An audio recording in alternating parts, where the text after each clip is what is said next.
But to start, my op-ed over at HartmannReport.com today, and also I posted it over at Daily Kos this morning, is titled Donald Trump and the Republicans, People of the Lie.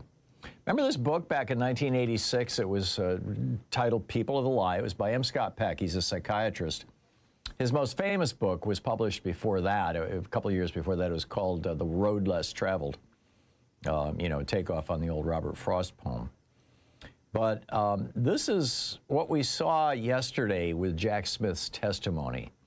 I think was the perfect, it was a master class at demonstrating how Republicans have become what M. Scott Peck called the people of the lie. If you watched those hearings, that hearing, and I watched a good chunk of it, and some of it happened while we were on the air. In fact, we carried some of it live. But, it was astonishing how Republicans never challenged the facts that Donald Trump actually tried to overthrow the government of the United States, that he engaged in a criminal conspiracy to do so, that he lost the 2020 election and tried to overturn that, and that he stole top secret documents of military consequence and took them to Mar-a-Lago and left them out in the public, in bathrooms and ballrooms where spies from Russia and China could easily access them. In fact, one of his storage places even had a high-speed copy machine to make it easier for them. And we know that Russian spies and Chinese spies were hanging out at Mar-a-Lago during that period of time and paying Donald Trump very well to do so. So, throughout most of American history, if you told lies in a political context, you got punished for that. You got caught, you lose your credibility, you get voted out of office, and sometimes, like the 40 people who went to prison who surrounded Richard Nixon, including his attorney general, sometimes you'd even go to jail or face criminal consequences. And this mechanism is kind of informal but effective, this enforcement mechanism of tell the truth in politics, please. Depended on a shared understanding that the truth was important and that the law applies to everyone. But then came 5 corrupt, on-the-take Republicans on the U.S. Supreme Court, including Clarence Thomas, the deciding vote, who was nakedly taking bribes. I mean, just right out in front of God and everybody. Yes, I've got a Nazi memorabilia collecting billionaire who has given me millions of dollars in gifts and vacations and school for my son and a house for my mother. But I'm not going to call that a bribe. I'm going to legalize this sort of thing. This was Citizens United. And once political power could be openly bought, the incentive structure of American politics fundamentally changed. I mean, the goal of today's Republican Party is no longer convincing people that they're right. It's morphed into a very sophisticated system of lies and half-truths.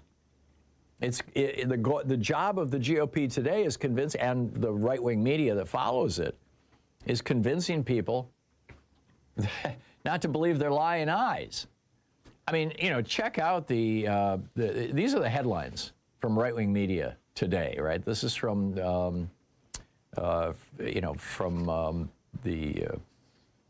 this right-wing outing site, Dr. Trump visits the sick men of Europe from Town Hall. Trump owned Davos from American Greatness. The New York Post, Trump's Board of Peace is necessary because the UN has failed us again. PJ Media, good week for Europe, bad week for vestigial Eurotrash. American Thinker, Greenland and the Art of the Deal. Greenland is punishment for Europe's role in Ukraine. That's the American Conservative. WorldNet Daily, Jack Smith struggles to answer questions about lawfare. I mean, it just goes on and on and on, right? It's wild. Literally, they live in this universe of lies. And, social media, because social media amplifies things that are filled with rage, regardless of whether they're lies or truth, you get that, and then you get this billionaire-owned right-wing media machine that's larger than anything that the world has ever seen before, and it's operating here in the United States.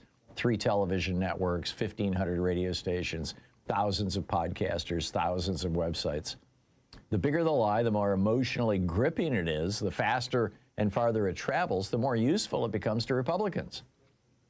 I mean, yesterday they took a picture of a woman who was a protester in Minneapolis who was arrested and was standing there, black woman, standing there proudly, and they ran it through AI and put tears in her eyes and darkened her skin and posted it on social media. And when somebody called them out on it, the Department of Homeland Security said the memes will continue.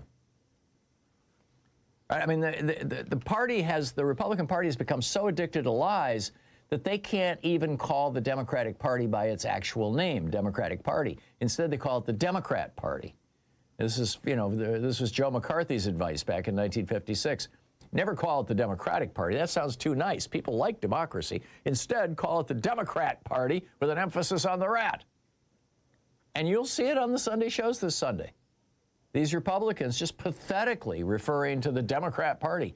And the idiots on TV with them not correcting them, just like nodding their heads like, oh yeah, it's the Democrat Party. No, there's no such thing. I mean, this is the context in which we have to understand Jack Smith. He came out and he told the truth about what was going on. These guys are just, I mean, it's just wild. For 4 decades, the Republican Party has lied about tax cuts, saying that it would help us all. Instead, it just makes billionaires billionaires. They lied about free trade, saying it would, it would lift everybody. They lied about the unions, saying that they were corrupt. They lied about monopolies, saying it's efficiency. They lied about deregulation, dismissing pollution and climate damage. They lied about immigrants, claiming they were more likely to be criminals than American citizens, when the opposite is true. They lied about fossil fuel subsidies, calling them energy security, while gutting green projects. The White House even lied about a protester yesterday, as I mentioned, editing her picture. I mean, every one of these lies follows the same pattern. Ignore the data, attack the messengers, repeat the talking point, and cash the check. Right? And cash the check is like, go on national media. M. Scott Peck warned us years ago that social systems built on lies eventually lose their capacity to distinguish reality from fantasy, loyalty from morality, or raw power from truth. And we're watching this right now play out in real time. Citizens United didn't just corrupt elections, it corrupted truth itself. And we've got to overturn that abomination.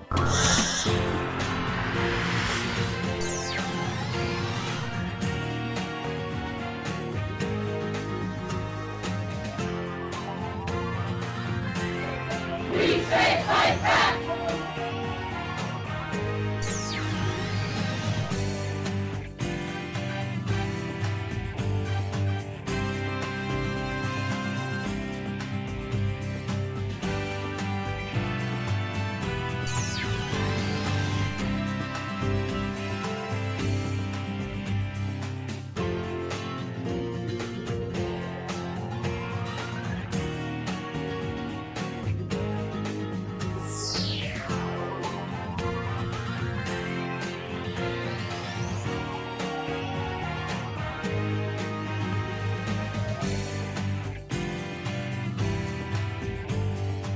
Book today in the Thom Hartmann Book Club is The Black Panthers, Portraits from an Unfinished Revolution, edited by Brian Shih and Yohuro Williams.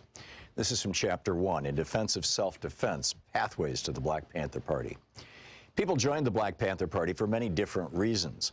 The moment of politicization was different for everyone, but a few were commonly shared, including the 1963 bombing of the 16th Street Baptist Church in Birmingham, Alabama, and the 1965 Watts Urban Rebellion. A more general sense of frustration and alienation compelled others to join the Panthers' ranks. The party exerted an enormous pull on the imagination of the members, especially those who had experienced police brutality. In the rebellious spirit of the times, the party's bold stance on self-defense resonated with those seeking fresh alternatives for achieving social justice and black liberation.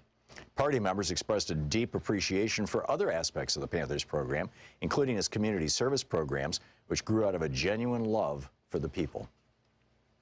My neighborhood friend, a sister that I've known since I was about 11 years old, said, "Claudia, I want you to go with me. We're going to go and hear these Panthers speak at PS 92, which was an elementary school in our community."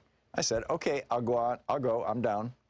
I listened to these brothers speak and I heard the pitch. I saw the determination and I saw the compassion. I thought, wow, this is the feeling that I used to get when I went into clubs and popped my fingers and got on the dance floor. It was the same feeling, except it was bigger for me now. It was bigger than me. It was full of love of the people.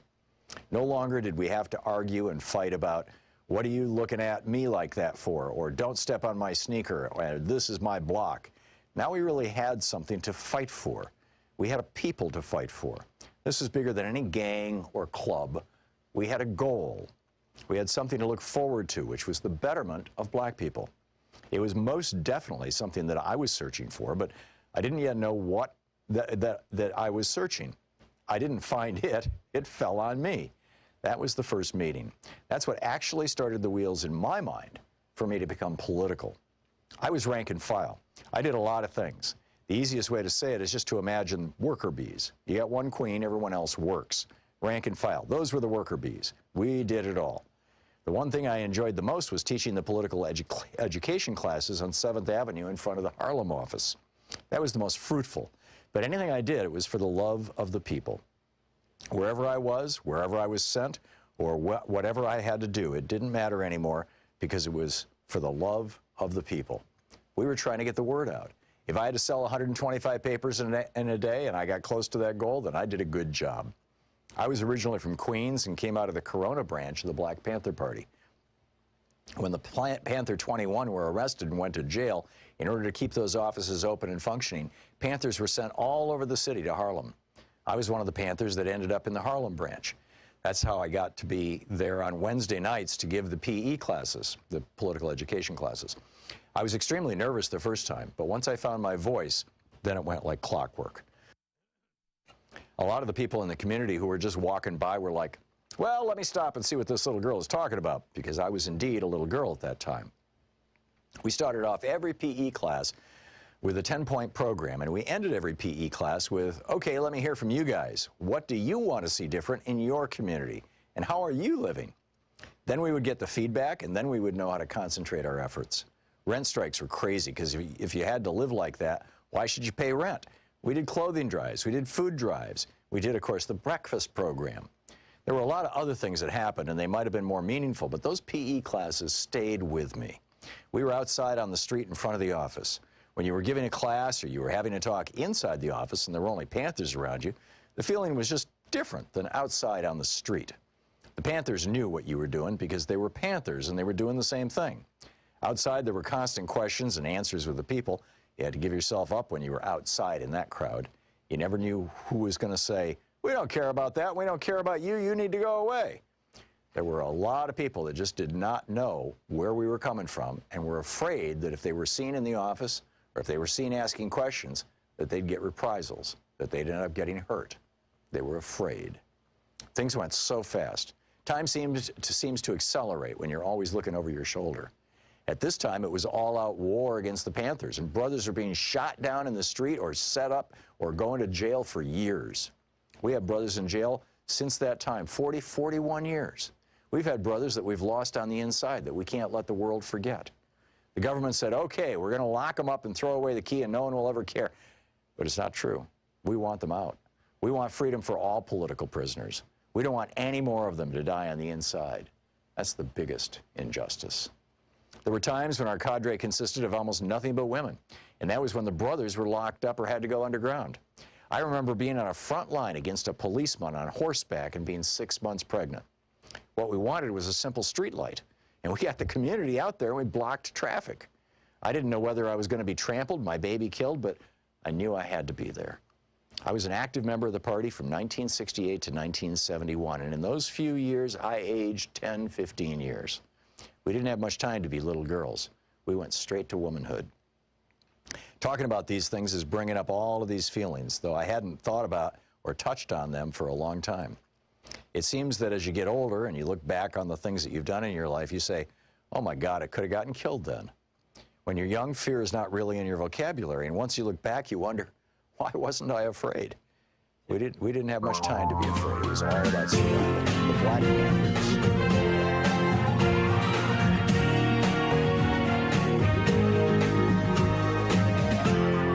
This is the Thom Hartmann Program. Hey, happy Tuesday. I hope you're having a fine day. It's still bitterly cold here in Portland, but I guess today, maybe tomorrow, is supposed to be the end of it. And we're going to get back to, 30s and 40s instead of 20s. So if you're east of us, and I'm guessing most of you are, get ready. The cold is coming. Once again, under the shadow of authoritarian power, Americans must decide what kind of nation we will become. I'll tell you about that in just a moment. Also, a journalist found 2,300 illegal ICE detentions just since July. If America is to survive, this must stop, this lawlessness by this criminal administration. Also, one of the 7 Democrats who voted to fund DHS is now begging for forgiveness. I'll tell you about that in a few minutes.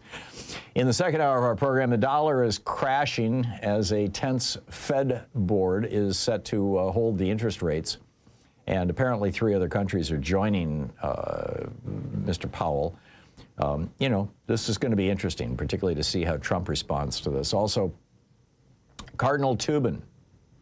This is, like a senior Catholic official here in the United States speaking out about morality, says pray, mourn, and say no to ICE funding. Will the government shut down on Friday? We'll see. And this is what oligarchy looks like. Some thoughts from Bernie I'll share with you. In the third hour of our program, Italy says no to ICE for Winter Olympics. And no, we're not talking about frozen water ice. So a lot going on, a lot to talk about today, and of course your calls as well. But my op-ed today over at HartmannReport.com is titled, it's my daily take, it's titled, Once Again, Under the Shadow of Authoritarian Power, Americans Must Decide What Kind of Nation We Will Become. Neil Howe, the historian who's been a guest on this program before, has a new book out. It's called The Fourth Turning Is Here. And he points out that basically every 80 years, America reboots itself. And even before we were America. I mean, nobody's exactly sure why it's 80 years. It may be that that's how long it takes for a generation that lived through something to die out so they can no longer yell at their peers, hey, wait, stop, we did that before to screw things up. Nobody knows for sure exactly why. Strauss and Howe have this elaborate theory about 4 generations in a row that, set these kinds of things up. And it makes sense to me, but bottom line, nobody knows why. But every 80 years, something happens here. For example, the government's heavily armed men walked the streets as enforcers of religious conformity, making sure everybody went to church on Sunday. If you didn't pay your taxes to the church, if you didn't attend church, you could be put in jail. Then came the Glorious Revolution and the end of King James II's reign in England. Keep in mind, we were an English colony at that time. And the idea of religious freedom came to British America, which was later enshrined in the First Amendment. The year was 1690. Roughly 80 years later, the government's heavily armed agents were roaming the streets looking for people who'd spoken out against King George III or his East India Company. If you defied them, they could imprison or even shoot you. The people were enraged. They rose up. It was called they threw the tea in the harbor. The Boston Tea Party. It was the beginning of the American Revolution. It was 1773. 80 years after the American Revolution, once again, armed enforcers of the government were stalking the streets, this time in the Confederate South. They hunted abolitionists, journalists, and people of color who dared challenge the brutal system of racial hierarchy and human bondage. It was the late 1850s. 80 years after the end of the Civil War, the government's agents, heavily armed, were going door to door in communities across western states looking for people of color. Rachel Maddow just did this brilliant podcast about it called Burn Order. Americans and immigrants of Japanese ancestry will immediately seized and put into concentration camps scattered around the country. It was 1942. And exactly 80 years after the end of World War II, Donald Trump sent his heavily armed agents into American communities on so-called Kavanaugh stop missions, because Brett Kavanaugh said, oh yeah, if their skin is dark, you can stop them. You don't need to have any, real reason. And they're being imprisoned in privately run for-profit concentration camps around the country. And people are standing up to it. But the agents think that J.D. Vance was telling the truth when he said that they could kill people without any problem because they have absolute immunity. So in each one of these moments, America faced a choice. In 1690, we chose religious freedom. In 1770, we rejected having a king. In 1860, we rejected fascism in the southern half of the United States. In 1943, we freed the 140,000 Japanese immigrants. And here we are 81 years after the end of World War II, and once again we're confronting this authoritarian crisis and this question: what kind of country will we be? Now, average American citizens are stepping up. Millions of us have shown up in the streets. And there have been a few real stars on the Democratic side: Tim Walz, J.B. Pritzker, Jacob Frey, Keith Ellison, Gavin Newsom. But outside of them, Democrats, particularly leadership Democrats, have failed to meet the moment. 9 turncoat Democrats voted last week to give ICE more money, right? Henry Cuellar and Vicente Gonzalez of Texas, Jared Golden of Maine, Marie Gluesenkamp Perez of Washington, Don Davis of North Carolina, and Lauren Gillen and Tom Suozzi of New York, all voted to give ICE more money, not just to continue, but yeah, let's have more ICE. And Hakeem Jeffries did nothing to punish them. Not a single one of them lost a single committee assignment or any of the other perks of their office that Hakeem Jeffries can control. No one from Democratic leadership or the DNC, to the best of my knowledge, has meaningfully changed the power or death dealing of the Trump regime. That's got to change. But as a result of the Democratic leadership being asleep at the switch or hiding under a mattress in Washington, D.C., or whatever the hell they're doing, average Americans have picked up the slack. And we are showing up. We are doing things. Emperor Trump's response has been brutal, murdering citizens in the streets and then defiantly lying about it. As a result, we're at another one of these crisis turning points, just like in 1490, just like the War of the Roses, the 1570 Armada crisis, the 1690s Glorious Revolution, the 1770s, American Revolution, the 1860s Civil War, the Republican Great Depression and World War II, and today's Trump fascism crisis. Each one of these great turnings in the past has produced a positive step forward for America. Religious freedom, political freedom, civil rights. 6 times we have chosen to become a more progressive nation. What will we choose this time? I mean, no outcome is guaranteed, but we are once again at a time of choosing. And, it's an important one. I got this note from a person in Minnesota who said, here's a few of the things that may not be making national news. A beloved local donut shop in Minneapolis, Glam Doll Donuts, across the street from where Alex Preddy died, has turned into a warming house and medic center for protesters. A 70-year-old independent bookstore, Dream Haven Books, down the street, the owner expressed his pain on camera, walked through a tear gas crowd, and his website crashed less than 24 hours later from business and donations. The day after tear gas bombs destroyed a Minneapolis neighborhood, sending a 6-month-old baby to the hospital, a small church community cleaned up the mess of pepper balls and tear gas containers so the neighbors didn't have to wake up to the memories. A local independent journalist, Mercado Media, pounding the streets every day. They've talked to 75,000 community members. A local sex-positive adult store, the Smitten Kitten, has completely transformed into a donation and distribution center. A local pizza place, Rectangle Pizza, raised over $83,000 in a few days to support families who are sheltering in place. Tow truck companies are donating their services to clean up accidents and abandoned vehicles left by ICE. Multi-faith spiritual leaders are spearheading sit-ins at corporate headquarters. Social workers are taking children home with them who were abandoned because their parents were snatched by ICE. Animal shelters are rescuing pets left alone for days or weeks. Every restaurant, church, karate dojo, dance studio, school, all these small businesses are forming a supportive network for people. And women who are moms and work full-time jobs are donning reflective vests and watch at bus stops, city parks, and grocery stores. And the Minnesota National Guard was passing out donuts and coffee to protesters we are making our choice. It certainly appears to me. This is the Thom Hartmann Program. Even as Democratic leadership hides in D.C. 16 minutes past the hour. We'll be right back.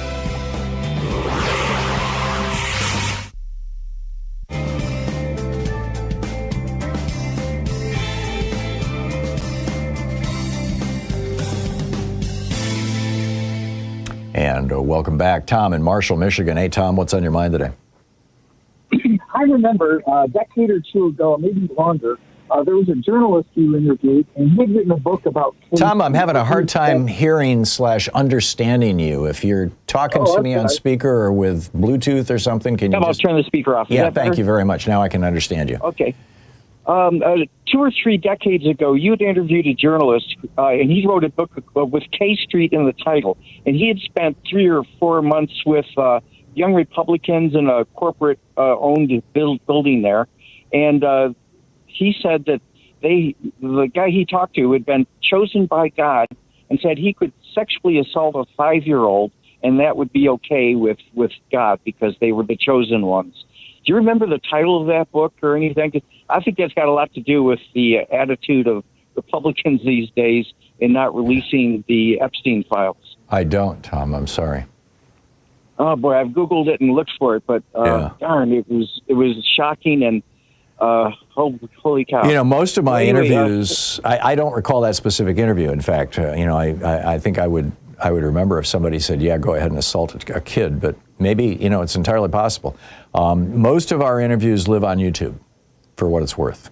So you might want to go over there and search back through that. Although there's a lot of content there.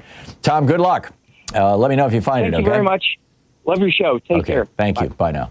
Omar in Herndon, Virginia. Hey, Omar, what's up?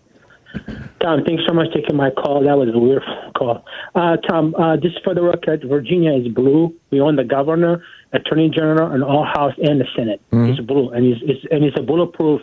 And we're going to start gerrymandering. Ms. Bamberger promised that. I spoke to her in person at her inauguration, and she said that they will add 2 seats to the Senate. They're going to gerrymander and redraw the map. Good. But I wanted to talk to you about, Tom. You seen the testimony of Mr. Smith on Friday, right? He said there's a reasonable doubt that he had evidence that Trump committed a crime. Why didn't he prosecute it? Why didn't he put up his case? Why didn't he hold a press conference like Comey did to say that Trump is under investigation, that we have evidence that he committed a crime?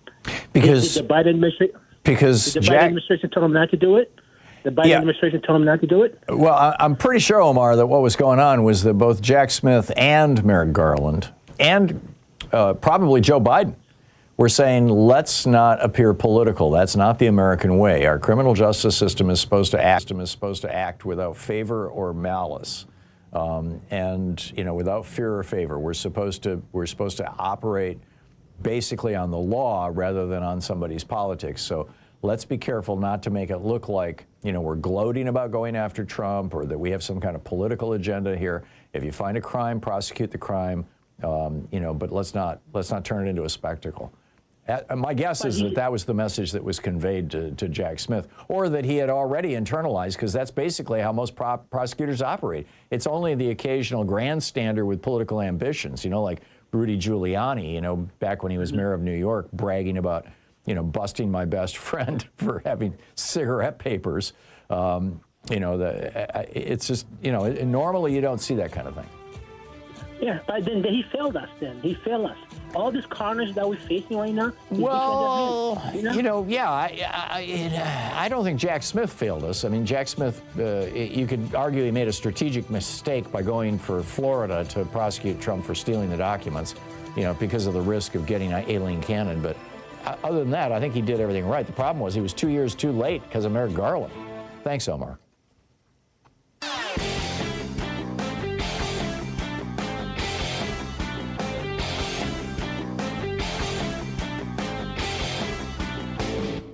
Change starts with you. You can be calling your Democratic or Republican representatives to let them know what you think by calling 202-224-3121. It's the Capitol switchboard. It'll get you right through to them. You know, other countries enjoy benefits like free health care in college, modern mass transit, affordable housing, food, and drugs. They also have inexpensive internet and phone service without companies listening and selling their information. Schools that don't need to mention school shooters. Streets and parks filled with pedestrians and children instead of tents and homeless people. We, on the other hand, have the world's largest collection of billionaires. Most Americans probably didn't realize this was the choice they were making back in the election of 1980 when Reagan and Bush promised morning in America. But here we are. We have been just basically sold out to the billionaires by all these years of Republican, well, Reaganomics. What do we do about it? Well, there's a lot we can do about it, and it starts with getting politically active. There's a great op-ed about this over at HartmannReport.com. It's titled, America Chose Wealth Over Well-Being. Check it out.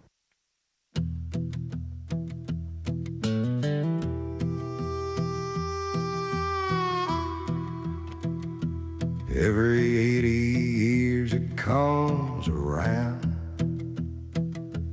Heavy boots make a marching sound. They call it order, they call it law, but I've seen what that order costs. Kings and bosses, flags and fear. They say be quiet, don't stand here. But every lie they dress as truth gets torn apart by what we choose.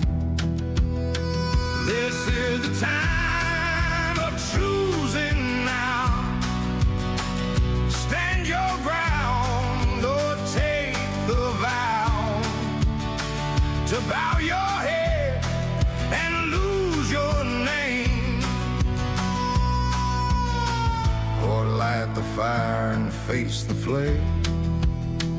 23 minutes past the hour. Effing insane is what a journalist, political reporter Kyle Cheney is calling this. He has looked into the cases of ICE detentions since July and found 2,300 cases where the Trump regime has illegally detained people who were here in this country legally. For example, there is a woman, her name is Sonic Manasirian. She's Iranian, and she's a Baha'i. Now, in Iran, they execute Baha'i people. They are considered, apostates, heretics, traitors to Islam. And so she is chronically ill, 70 years old. She came to this country to avoid religious persecution. She applied for asylum. She has lived here peacefully for 26 years, complied with all the check-in requirements and other conditions. Every 6 months shows up at ICE and says, here I am. Has no known criminal record, poses no threat to anyone. And if she's sent back to Iran, she will be executed. Well, they just sent her back to Iran. Here's another one. A Friday order in which Judge freed Alberto J., a Mexican man residing in that state. This was in Minnesota. Quote, where he and his wife have lived and raised 3 children together over the last 20 years. He has no criminal history. Here's another ruling from Friday, freeing a man detained by ICE in Minnesota who suffered severe head injuries during his arrest and has been hospitalized since. The man claims ICE has required him to be shackled in the hospital against the wishes of the doctors. Here's another Minnesota ruling, came in just tonight. A federal judge is threatening DHS with contempt for transferring a petitioner out of the state despite a court order saying you may not do that. A journalist added, Judge Catherine Menendez, who issued last week's injunction against ICE's retaliatory use of pepper spray, just ordered the release of a Kenyan woman arrested while picking up seizure medication at CVS. The Fifth Amendment says that no person shall be deprived of life, liberty, or property without due process of law. And this is what they're doing. They're ignoring due process. Cheney notes, or actually the lawyer for this Iranian woman notes, this is effing insane. What reforms are supposed to fix an agency that commits 2,300 adjudicated constitutional violations in just 6 months? And those are just the ones that made it to court that we know about. Meanwhile, Tom Suozzi, one of the 7 Democrats who voted to increase funding for ICE, is now groveling before his voters in New York. Similarly, I see Perez, Marie Gluesenkamp Perez in Vancouver, is now saying, well, we need to do something about ICE. She voted to increase their budget also. He says, I fail to view the funding vote as a referendum. I hear from the anger from many of my constituents, and I take responsibility for that. I must do a better job. Yeah, good luck with that, Tom. Take the money from the lobbyists, from the private prison operators, from the people who are supplying weaponry to ICE, and vote with them. You get in trouble. To the Thom Hartmann program. Call 202-808-9925. Just ask Marie Gluesenkamp Perez. 27 minutes past the hour. We'll be right back.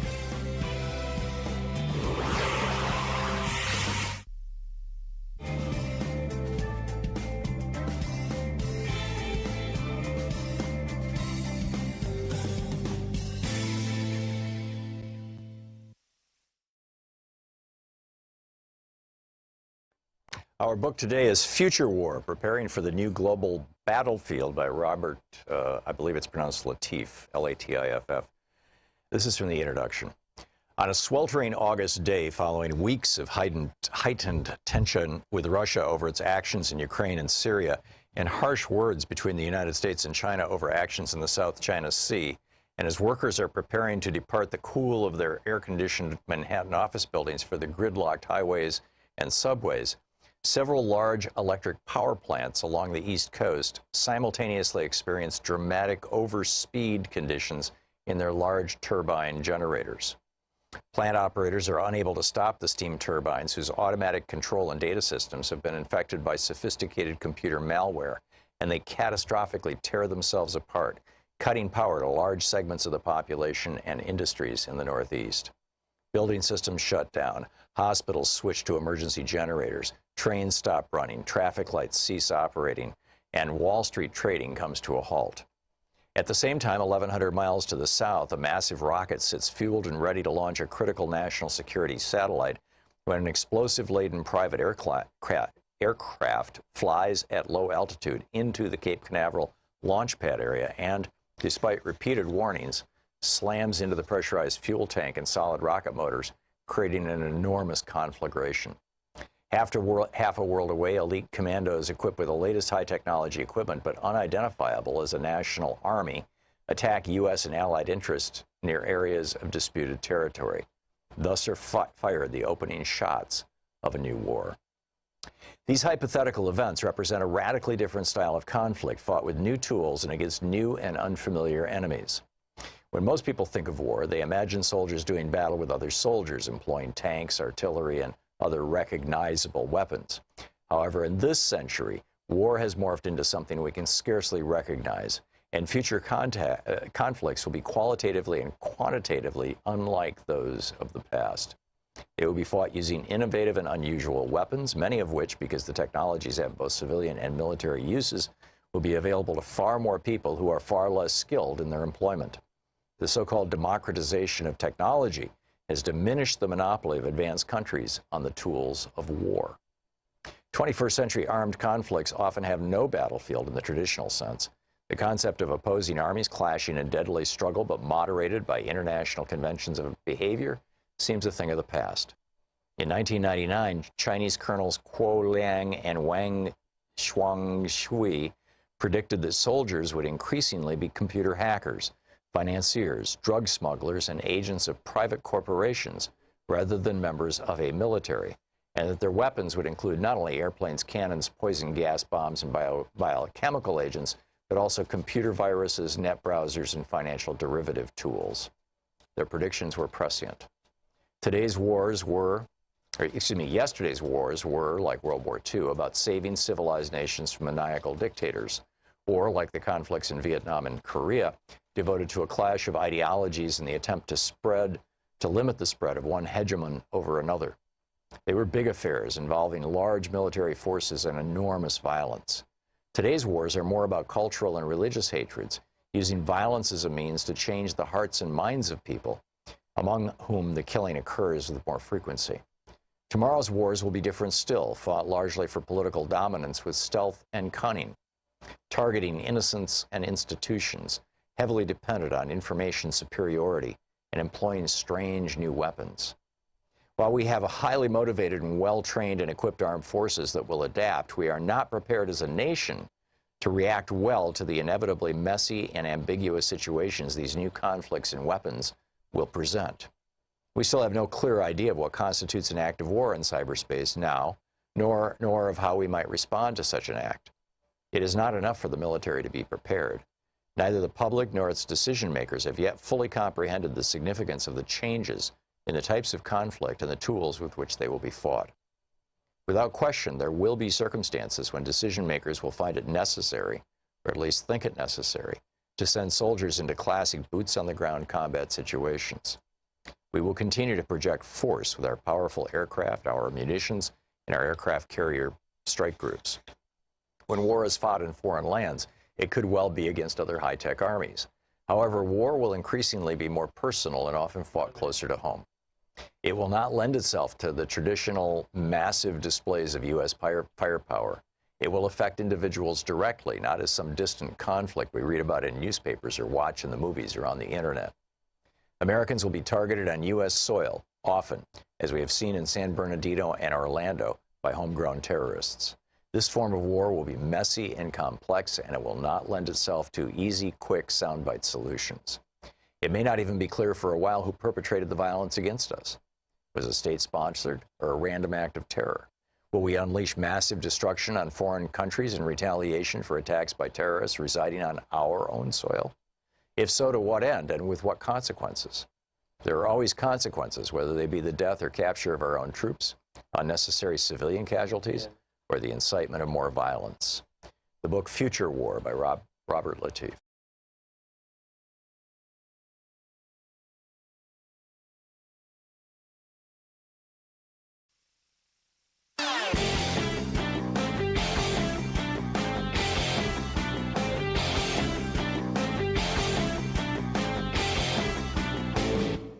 Did you know that every weekday we send out an email before the show giving you all the topics coming up so you can be fully informed and ready to interact with our program? Or that after the show we send out Sue's Stack, a list of every topic I've discussed along with clickable hot links to every source of information I've shared with you on the air? It's all completely free and available over at thom.tv, THOM.tv. Check it out.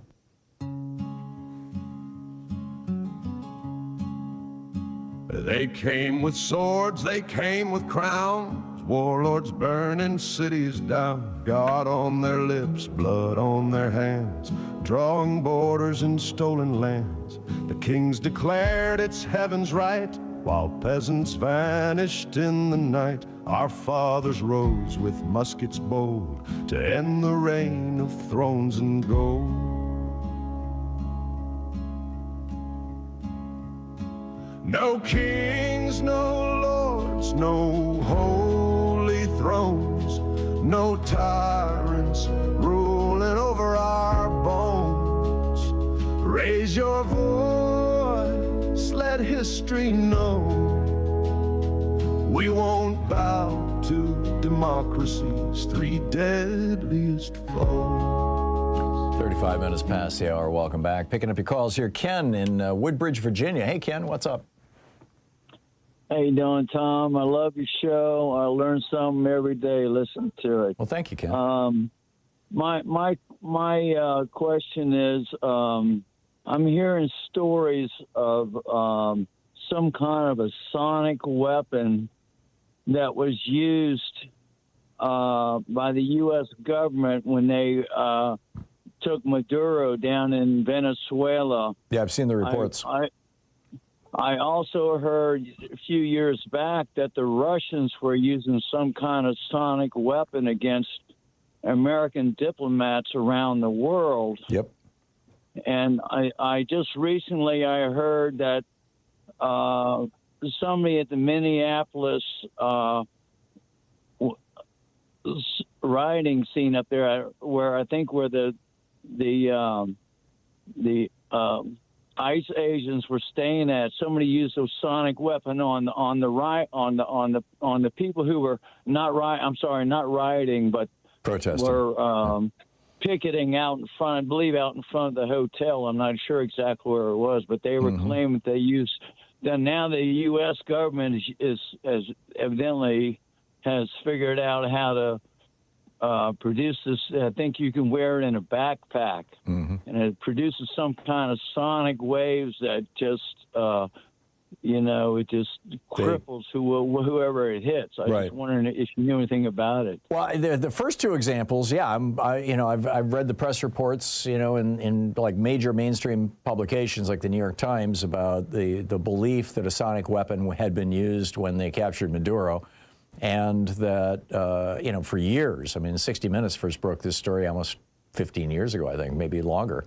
For years, there's been speculation that U.S. diplomats were the victims of this kind of weaponry. I've not heard anything about it being used in Minneapolis. Maybe somebody who lives there or, is more familiar with the situation can call in and let us know. But to the best of my knowledge, I haven't seen that report, Ken. Do you know where you saw it? Can you give me a source? I can go looking for it. I'm not sure. I think I was listening to either Dean Obadala or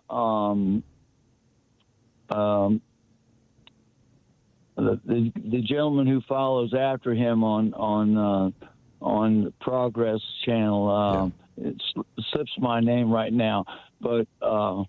Anyway, I think I heard on one of those. John Fugelsang? I think it was one of the people who was. Ken, I'll have to look. Let me see if I can track it down. I like I said, I have not heard that. If true, it would be horrifying, but I can't confirm it right now. But let me see what I can find out. Ken, thanks for the call. Ziggy in Oneonta, New York. Hey, Ziggy, what's up? Tom, I'm concerned that Schumer and the rest of the Democrats are going to be played for suckers again.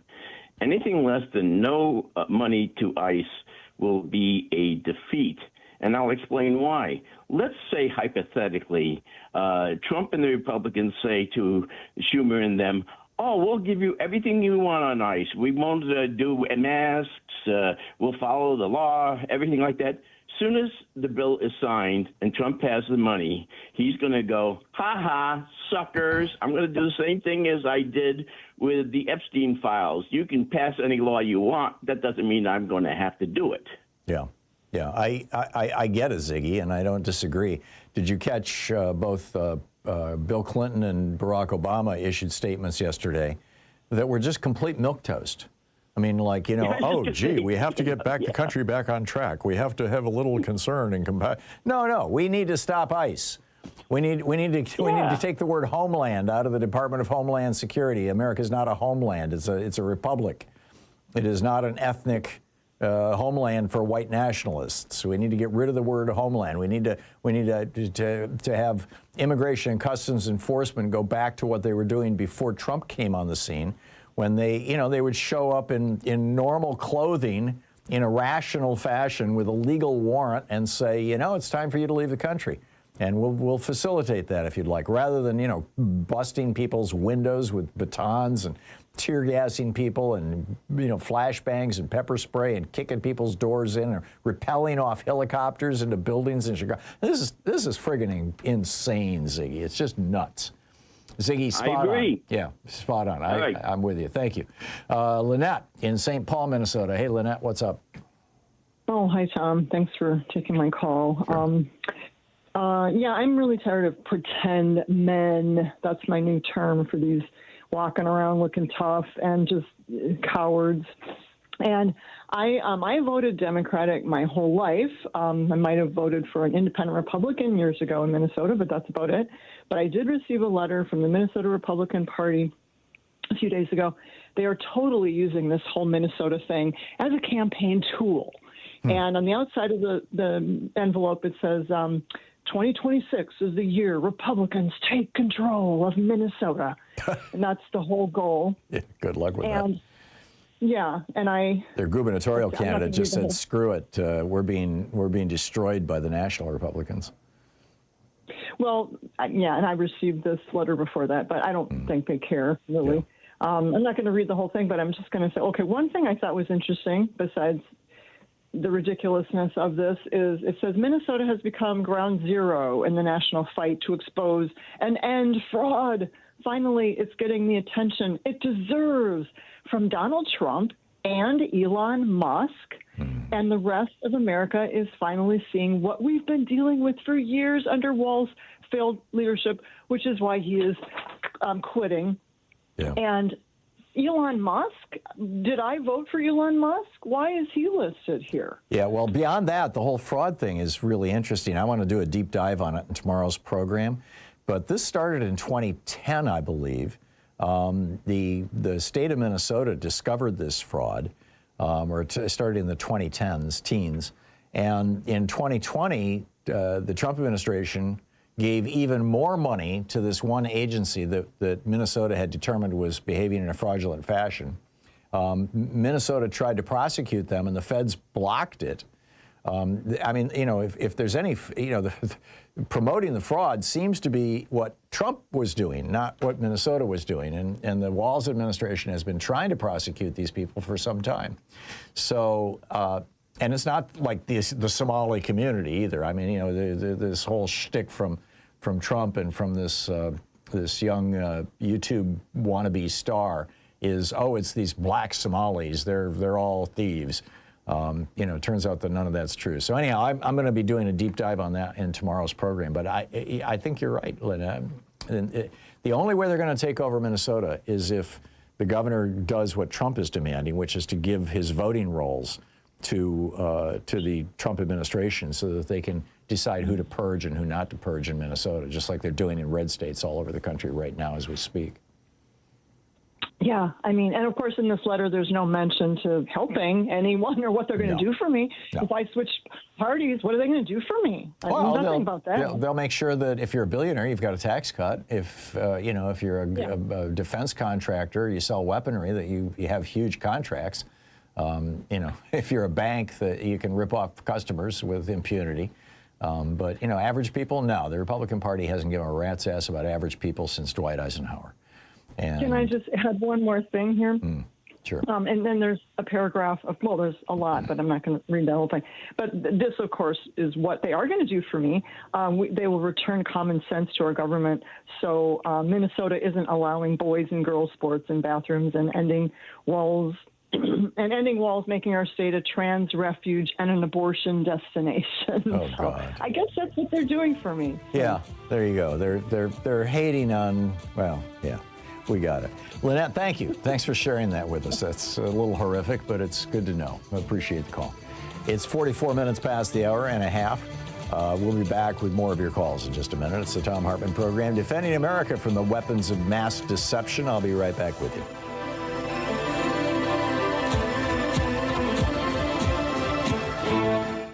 You're listening to Thom Hartmann. Visit thomhartmann.com for audio and video archives. Speaking the truth, the multinational corporations, the private prison companies, and Trump and Miller and Vance would really rather you didn't know all about. I'll be right back.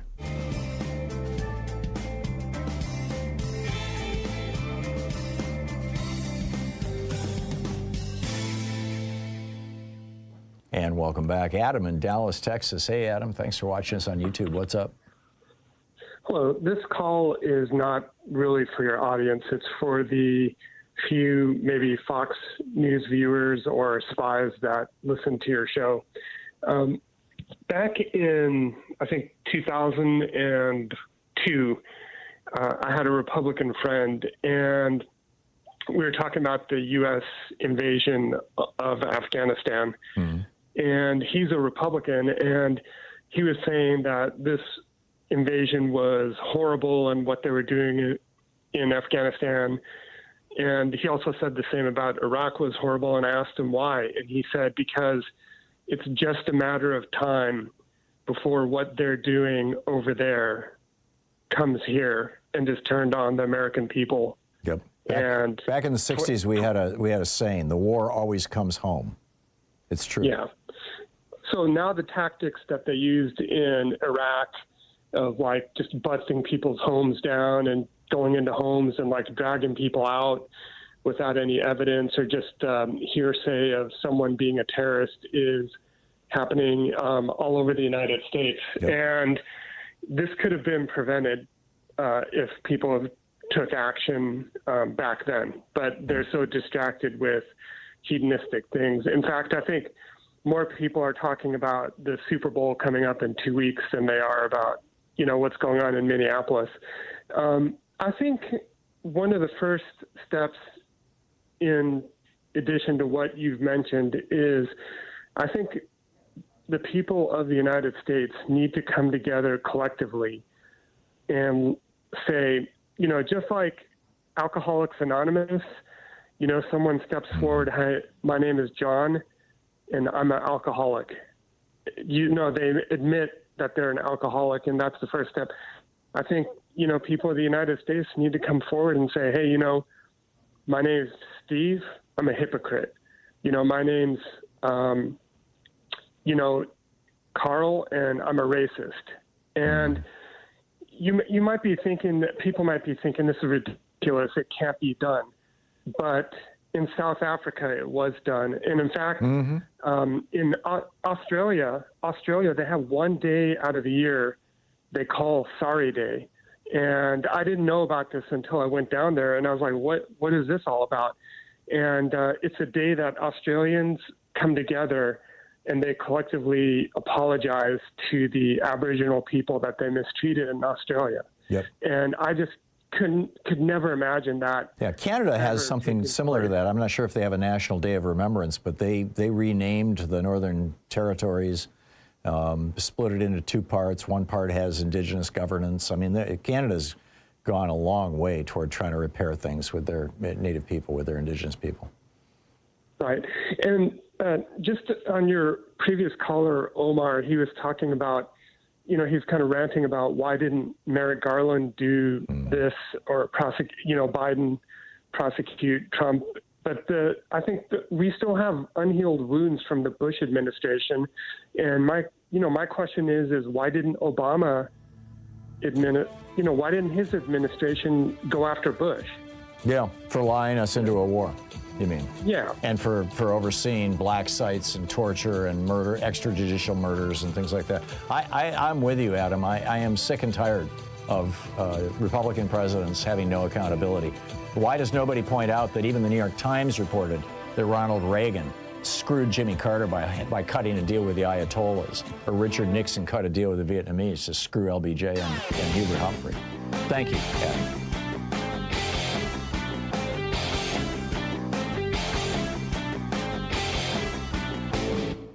Hey, thanks so much for sharing our program and for reaching out to our stations and sponsors and letting them know that you're listening. It really means a lot to us. Did you know that the ancient Roman Republic, which for 480 years was actually a democratic republic before Julius Caesar kind of ended the democracy phase and replaced it with the autocracy phase, that they were brought down by a very small group of very rich people. The richest man in ancient Rome was Marcus Licinius Crassus. He was the richest guy, the billionaire of Rome. And he frankly hated the Roman free bread for all welfare system. It was being paid for with his tax dollars, after all. So him and Pompey the Great and a few other rich guys got together, and they basically crashed Rome. They turned it into an oligarchy and then into a tyranny. And the parallels to what Trump is doing right now are absolutely shocking. There's an article about it over at HartmannReport.com titled "American Caesar, Trump's Path to Power Mirrors Rome's Darkest Days." Check it out. Welcome back. 9.5 minutes before the hour. And Mike in Gainesville, Virginia. Hey, Mike, what's up? Hey, Tom. I'm going to answer one question that an earlier caller had. It's a radio frequency weapon that the Soviet Union was working on in the 1980s. That's totally unclassified. and it targets the ear, inner ear. Mm-hmm. It basically gives you seasickness on land. Right. Right, and in some cases can even rupture your eardrums and cause bleeding in the inner ear. Yeah. Yeah, I'm familiar with it. Do you know that it was used that this weapon has been used in Minneapolis? I have no information of that. Yeah. I just giving you this background. Okay. Well, thank you, Mike, for that. Let's ask John Parker, the reporter from KTNF. Mike, thank you for the call. John Parker, KTNF reporter and host, is on the line with us. KTNF, of course, is our Minneapolis affiliate. John, do you know of any stories of sonic weapons, like, have been alleged to have been used against American diplomats, being used by ICE against protesters in Minneapolis? So I've heard about that, but we haven't been able to verify if it is happening or if it isn't happening. Okay. Even if it was happening, we wouldn't trust DHS to tell us or not. But we haven't seen any. They wouldn't tell us, but I haven't seen anything of witnesses that have captured video or photographs of it or describing. The caller I had said that it was some protesters were outside an ICE hotel, and the ICE agents used it on them. But, that's as specific as he was able to get. But his source was, somebody said to somebody said. So, right now I'm scratching my head. So, John, how's Minneapolis today? Well, we're still trying to figure out a lot of things. So I don't know if you were referencing the hotel last night, the Spring Hill Suites, that was, I don't want to say attacked, but there were protesters there, and there was some property damage. And the reason why they were there is the understanding was that's where Bovino was for his final night in the Twin Cities. So we don't know if he's still here, if he's already left. We also don't know how many agents he took with him. They said yesterday that there would be a number of agents that went, but they haven't given us a number. Where are the 6 or 7 agents who murdered Alex Preddy? Yes. So they have been reassigned out of state. Claims that they are on administrative leave. So we'll never even know their names? Sure are not here. They're not releasing them as of now. Oh, my God. This is not due process. This is not a nation of laws, not men, to paraphrase John Adams. And they are also claiming that DHS is claiming there are 4 body cameras that were operational, but we're a little skeptical about that because nobody has independently verified that those body cameras were on and that the footage actually is real. So they claim that they are reviewing it right now and they will release it, but DHS has so consistently lied to us here locally, to officials, to law enforcement, to the public, that we really need to take that with a grain of salt when they go on Fox News and say that they have body cam footage. Yeah. No, this is a completely out of control rogue agency. It is. So this morning, Thom Hartmann, the border czar, met with Governor Walz. And the only specific thing that we have of what's come out of that meeting is that Minnesota's Department of Public Safety will be the primary liaison with Hartmann moving forward. Governor Walz's office told the press that he told Hartmann that there needs to be impartial investigations, there needs to be a reduction in agents, and that as they called it, an end to the campaign of retribution against Minnesota, end quote. Did Walz ask Hartmann if he kept the $50,000 bribe? That Walz's office did not tell us whether he asked about that or not. But inquiring minds want to know. Maybe we'll find it. Maybe we'll find it here, and there you go, in the burger bag. Right. Exactly. So in terms of the lawsuits, so yesterday the 8th Circuit Court of Appeals allowed DHS and agents to continue using tear gas, green gas, chemical irritants to disperse crowds. The state's argument essentially was that that's their go-to, what the agents are using. They're not distinguishing in between. But the court ruled that it would be too difficult for agents to determine who's being peaceful and who's not being peaceful, and they shouldn't have to worry about. This was the Eighth Circuit, right? Which has, as I recall, 11 Republicans and 1 Democrat on it, or something like that. There's only 1 Democrat on the entire Eighth Circuit. I don't recall the total number of judges on that circuit. Yes, it is it is one of the most conservative, along with the Fifth Circuit. Yeah. Okay. Pardon my interrupting you. But the other case that was happening was around the entire operation. So in that, District Court Judge Menendez midday yesterday said that she wasn't going to issue a ruling, but that shouldn't be interpreted as anything. And then late last night, she sent a letter to the government asking them to respond to, in writing, the state's allegations that they are violating our 10th Amendment rights, and that she put a deadline on that for tomorrow by 5 or 6 p.m. They have to respond to that. So we probably still won't have a ruling from her even this week, depending on how fast she's able to process this. Very interesting stuff. John, thank you. Thanks for keeping us up to date. I appreciate it. Absolutely. Thank you, Tom. Yeah, John Parker with KTNF. We will be right back with more of the news of the day and your calls in just a moment. We're hitting the top of the hour. The dollar is crashing. What's the Fed going to do about that? It's getting wild. Stick around.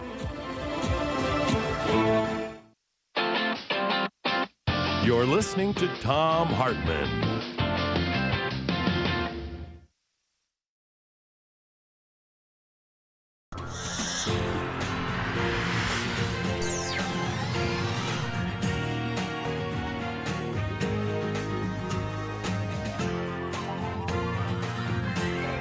We say fight back!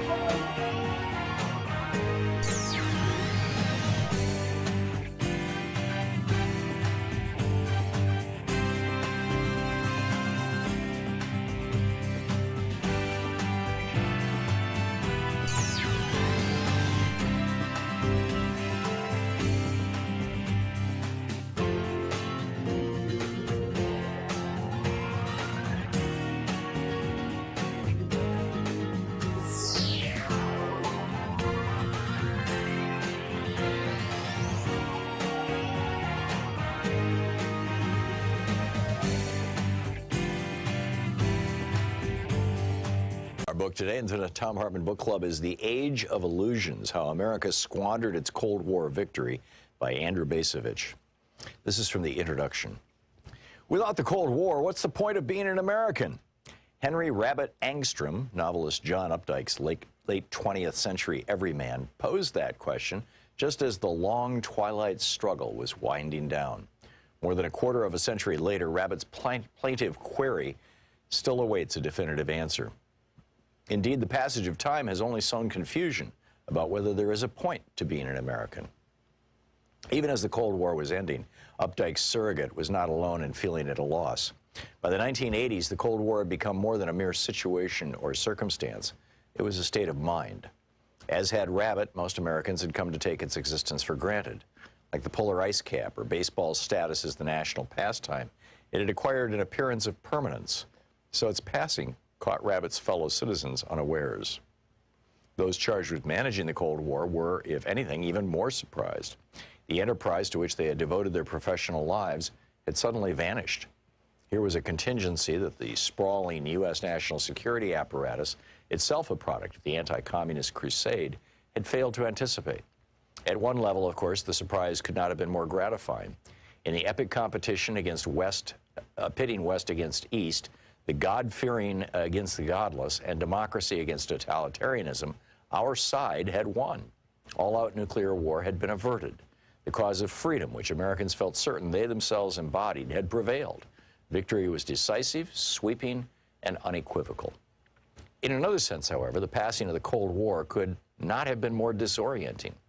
In 1987, a senior advisor to Soviet leader Mikhail Gorbachev had warned, "We are going to do a terrible thing to you. We are going to deprive you of an enemy." As the Soviet Union passed out of existence, Americans were left not just without that enemy, but without even a framework for understanding the world and their place in it. However imperfectly, the Cold War had, for several decades, offered a semblance of order and coherence. The collapse of communism shattered that framework. Where there had been purposefulness and predictability, now there was neither. Winning the Cold War brought Americans face to face with a predicament comparable to that confronting the lucky fellow who wins the Mega Millions lottery.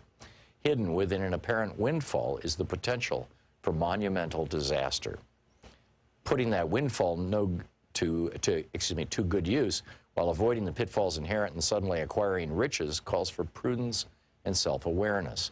Not easily demonstrated when the big house, luxury car, and vacation condo you've always wanted are yours for the asking. Similarly, the end of the Cold War might have given Americans pause, especially since the issues at hand were of considerably greater significance than homes, cars, and condos. At least in theory, the moment might have invited reflection on some first-order questions. What is the meaning of freedom? What does freedom allow?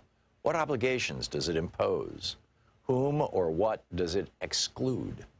Of course, Americans had been wrestling with such questions since well before 1776, their answers evolving over time. During the several decades of the Cold War, however, the exigencies of the East-West rivalry had offered a reason to throttle down impulses to explore America's furthermost boundaries, or freedom's furthermost boundaries. Except on the fringes of American politics, most citizens accepted the word from Washington that their way of life was under grave threat. In the pecking order of national priorities, addressing that threat, defending freedom rather than enlarging it, tended to take precedence over other considerations. This is not to suggest that Cold War Americans were a complicated lot. They were not. From the 1950s, misleadingly enshrined as a decade of conformity, through the Reagan-dominated 1980s, domestic crises and controversies were constants. Among the issues energizing or enraging Americans were civil liberties, the nuclear arms race, mismanaged wars of dubious provenance, challenges to artistic tradition, left-wing and right-wing radicalism, crass materialism that coexisted with widespread poverty, and a host of simmering issues connected to race, sex, and gender. Yet through it all, an uncommon outlook centered on resistance to the red threat endured. For most citizens, most of the time, the Cold War itself was sufficient to explain the point of being an American. The collapse of the Soviet Empire between 1989 and 1991 robbed that outlook of its last vestiges of authority. Rarely, if ever, had the transition from one historical period to another occurred quite so abruptly, with such a precise set of demarcations, and with such profound implications. As if in an instant, the discipline that the Cold War had imposed vanished. The absurdity of defining reality as an either-or choice, red or dead, slave or free, good versus evil, now became blazingly apparent. The impact on American ambitions and expectations was akin to removing the governor from an internal combustion engine. Suddenly the throttle opened up. The future appeared equally promising, offering Americans a seemingly endless array of choices, while confronting them with few evident constraints. Everything seemed possible. Confident that an era of unprecedented U.S. economic, military, and cultural ascendancy now beckoned, members of an intoxicated elite threw caution to the winds. The book The Age of Illusion by Andrew Bacevich.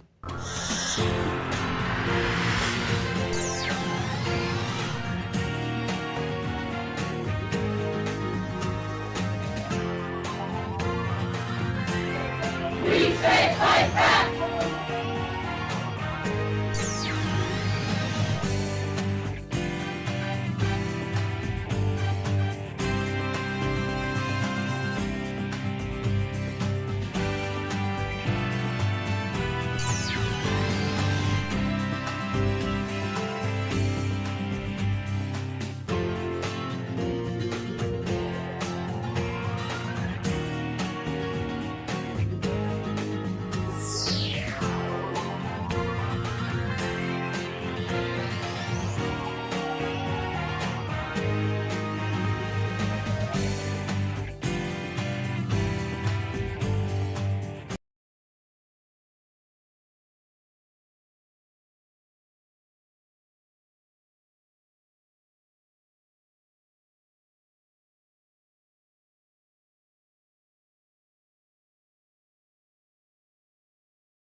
This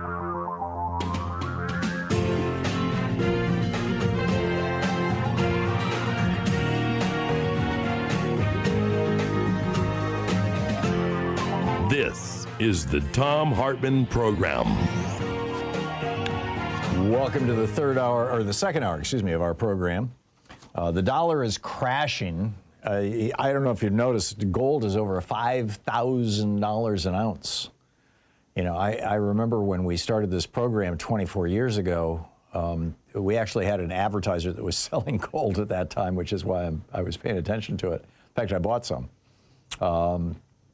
which was subsequently, I think, hijacked, but whatever, by a moving company. But one of the problems of owning physical gold. But it was like, $300 an ounce, or in that neighborhood. It's now 5,000. What that means is not that the price of gold has gone up, it's that the value of the dollar has gone down. Even though the dollar is not denominated in gold, for all practical purposes, every currency around the world is measured against gold. And so as our dollar is crashing, and this is, a significant crash, right? It's been cratering the last few days. We're seeing, a significant drop. You can see this in Bloomberg's DXY index, which measures the dollar against 6 G10 currencies. This is the second time within a year. The first was in April of this year, or last year, April of 2025, when Trump announced his Liberation Day, when he announced all of his tariffs. The dollar collapsed. And the dollar is collapsing again right now. And, this is across the board, I would argue, alarming. And the consequence of that is that the Fed is going to be meeting, I'm not sure if it's this week or if it's next week, but soon, to decide whether to lower interest rates. And of course, Donald Trump is demanding that Jerome Powell lower interest rates. Powell isn't the decider. It's actually the Fed Open Market Committee, the FOMC, that makes that decision. He has one vote on it and, considerable persuasion power, but basically, it's the vote. And it certainly looks like they're not going to lower rates. They're going to keep them where they are. And that Brazil, Canada, and Sweden may also do the same thing. So keep an eye on these things. More than a dozen, including the Bank of England and the European Central Bank, have said that they back Jerome Powell with, quote, full solidarity. More than a dozen central bankers. Why? Because Trump is trying to politicize the Fed. We saw this happen in Turkey, for example, when Erdogan became a dictator in Turkey. He was concerned that, inflation was bad and interest rates were high because the central bank was trying to reduce inflation. And he packed the central bank in Turkey with toadies, which is what Trump wants to do. The toadies then lowered interest rates. Lowered interest rates increased the velocity of money through the economy and increased borrowing and increased risky behavior. And the result of that was that inflation exploded into the double digits. I mean, like the mid to high double digits, like 30, 40, 50%, really substantial inflation in Turkey. And that's what Trump wants. And now you've got Lisa Cook, who's a member of the Fed. Trump is trying to fire her. That's before the Supreme Court right now. And you got Jerome Powell, who's looking at criminal investigations. You got a grand jury that has subpoenaed people around Jerome Powell to figure out if he's doing something wrong. Can we put him in jail? This is wild stuff. Trump is destroying the value of our currency. He's destroying our economy. This is what Republicans do, right? 10 of the last 11 recessions have been under Republican presidents. That's not a coincidence. It's a fact pattern. Republicans drastically cut taxes on billionaires, which hurts the economy, and cut the social safety net that supports the middle class, which hurts the economy, and then, encourage deregulation and wild behavior by banks and insurance companies and others that hold large chunks of our currency, of our cash. And the result is, inflation and destruction of the economy. Meanwhile, the Trump administration's brutality keeps stepping up another notch every day. This was yesterday in Phoenix, Arizona. ICE went to a restaurant, Zips Sports Grill, and apparently arrested a few of the people working there. Presumably they were undocumented, Hispanic people. And there were protesters on the sidewalk. They were not impeding anyone. They weren't in the street. They were on the sidewalk. It was a peaceful protest. There was nothing illegal about it. And as these ICE thugs were driving away from the restaurant, having, dragged off a couple of the restaurant's employees, apparently, maybe customers, I'm not sure. But, they snatched their people, and as they were driving off, one of their cars drove right up along the curb, and one of the guys in there rolled down the window and leaned out and sprayed mace or pepper spray or bear spray or whatever it was, some, dangerous chemical weapon into the faces of these peaceful protesters who were simply standing on the sidewalk. You can hear voices shouting, oh my God, I'm in pain, the people trying to help out each other. Somebody, you get this stuff in your eyes, and it can damage your vision for the rest of your life. You get it in your lungs, it can damage your lungs. I mean, these are poisons. This is the kind of brutality that these thugs just appear to delight in inflicting on average Americans who are simply saying, wait a minute, why are you guys wearing masks? Wait a minute, why are you killing people and we don't even have the right to know your name? Why are you kicking in doors without warrants like the Fourth Amendment requires? And the Fifth Amendment, for that matter, which requires due process of law?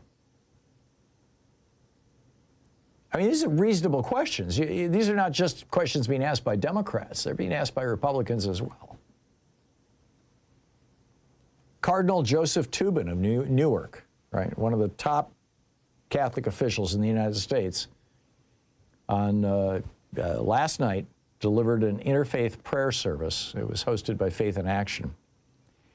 And I'll just read from Michael J. O'Loughlin's piece over at NCR Online. He writes, Tobin described a character lamenting the incursion of fascist forces. He's recounting a 1936 novel by Ignacio Silone called Bread and Wine. He described a character lamenting the incursion of fascist forces who asked the priest, Father, what can we do? With the machinery of death set in motion, as Cardinal Tobin put it, the priest tells the young woman that what worries dictators and authoritarian regimes is the person who scrawls on the piazza wall, no. The Cardinal Joseph Tobin said, quote, I think if we are serious about putting our faith in action, we need to say no, each one of us. And then he went on to explain what saying no looks like today. He said it's by telling the truth about what is happening and honoring those whose lives have been upended. Meanwhile, Bernie Sanders is calling out the oligarchs who are facilitating all this. He writes over on Twitter, he says, thanks to Trump, right-wing multi-billionaire Larry Ellison will now control the TikTok algorithm along with CBS, MTV, the Free Press, Black Entertainment Television, BET, CMT, Simon & Schuster, Nickelodeon, Paramount Plus, Pluto TV, and more. And he adds, this is what oligarchy looks like. Well, now that the Ellison family, which owns CBS now, and all these other platforms that I just described, has taken over TikTok, CNN, this is a CNN report by Scotty Andrew, quote, the comedian Megan Stelter, who posts absurd character skits to an audience in the high hundreds of thousands on TikTok, tried sharing a different kind of video on Sunday night, driven by the death of Alex Priddy, urging her fellow Christians to speak out against ICE raids in Minneapolis. We have to abolish ICE, she says in the video. I truly believe that's what Jesus would do. On video, or on Instagram, the video was reposted, not just liked, reposted over 12,000 times. Very popular. But it never made it to TikTok because TikTok is refusing to allow her to upload, to publish this video. CNN notes, last week, a majority American-owned joint venture company took control of TikTok's assets in the U.S. in a deal shepherded by the Trump administration. Among its new investors is the tech company Oracle, whose executive chair, Larry Ellison, is a close affiliate of President Donald Trump. Oracle will store U.S. TikTok users' data in a secure U.S. cloud environment. And then it just goes through person after person after person who says that their anti-Trump or anti-ICE TikToks are now being censored. Just 2 days into the Ellison family now, owning TikTok, or a big chunk of it. Senator Chris Murphy of Connecticut, in a post on X, Sunday night, night before last, shared a post from a TikTok user who alleges content critical of ICE was being censored, adding, "It's hard to keep track of all the threats to democracy right now, but this is at the top of my list." This user, David Levitt, has 14,400 followers. He put up an anti-ICE video, and it got 276 views. He put up 2 other anti-ICE videos, and they show ineligible for recommendation. Democratic California State Senator Scott Weiner, or maybe it's Weiner, called TikTok state-controlled media in a post on X, saying he posted a video to TikTok about state legislation that would allow people to sue ICE, but TikTok account is showing it's still sitting at 0 views. Billie Eilish, in a post on her Instagram story early Monday, shared a TikTok video with her brother Phineas O'Connell criticizing those who justified the killing of Preddy. Now, this is Billie Eilish. That video now has 114 likes. She says, TikTok is silencing people. It's incredible. Typically, there would have been hundreds of thousands or millions of likes. Clearly, the TikTok algorithm is now doing Donald Trump's dirty work on behalf of, apparently, the Ellison family. Steve Vladeck, a professor of law at Georgetown University, said he intended a post criticizing ICE officers for entering homes without warrants. His post has been under review by TikTok for 9 hours now. I mean, it just goes on and on and on. Apparently, TikTok is no longer a safe place if you are opposed to the Trump administration. Friggin' brilliant. Let me tell you, Blue Sky is a great alternative. This is the Thom Hartmann Program. Billie Eilish, excuse me. It is 18 minutes past the hour. We'll be back.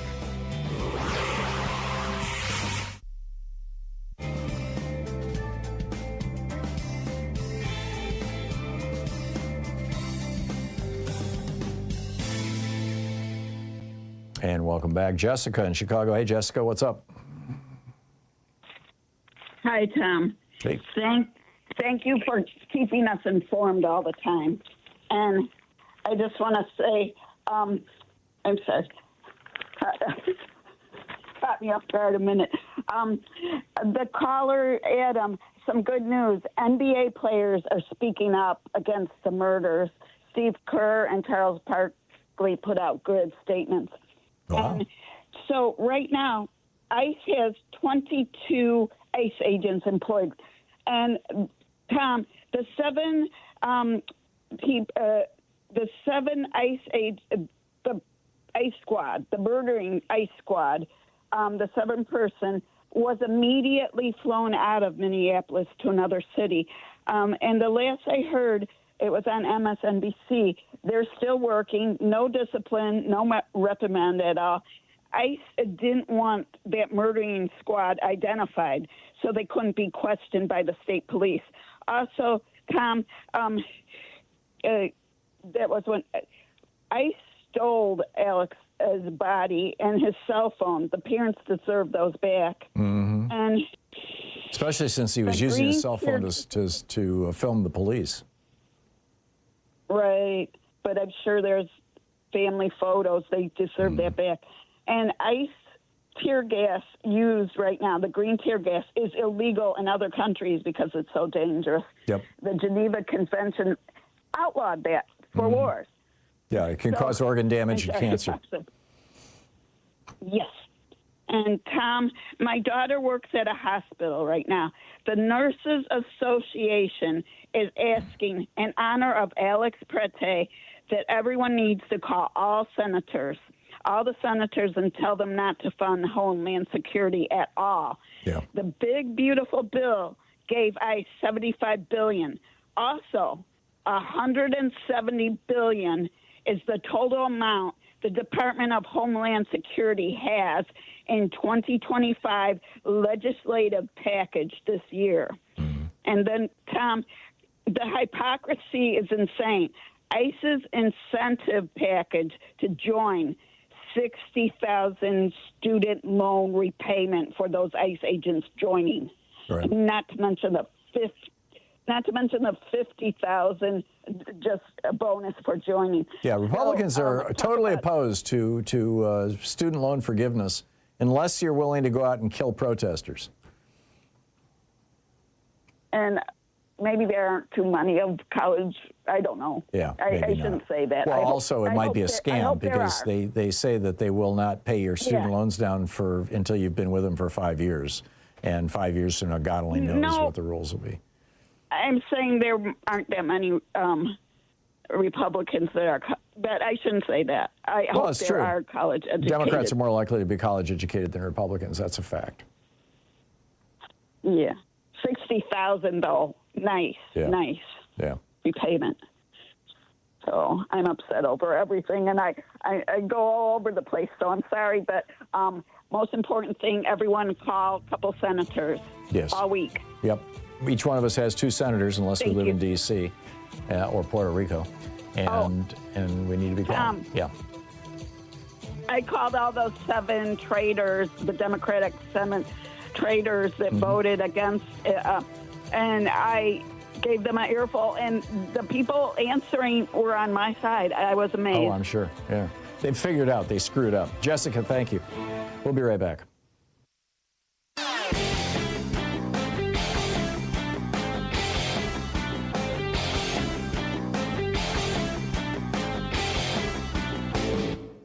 Missed my opening rant today? It's usually published over at HartmannReport.com, where you can read it and share it with your friends for free. Check it out, HartmannReport.com.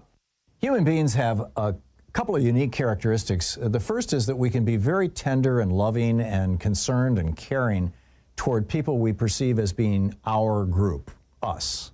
We can also be extraordinarily violent against people that we consider to be them, if we think of them or this other as a threat. Probably the classic example of this is Adolf Hitler convincing Germans that, Jews were a threat to them and good Germans going along with the Holocaust. Well, this othering is built into our DNA. This is, ancient stuff. And the Republican Party, since the time of Nixon, when he started, picking up the white racist vote after Democrats laid it down in the 60s, the Republicans have been using this to try to other minorities in America as a political strategy. And this is really deadly stuff. There's a whole op-ed about it over at HartmannReport.com. Is othering human nature's deadliest instinct? Check it out. Marching boots on city streets,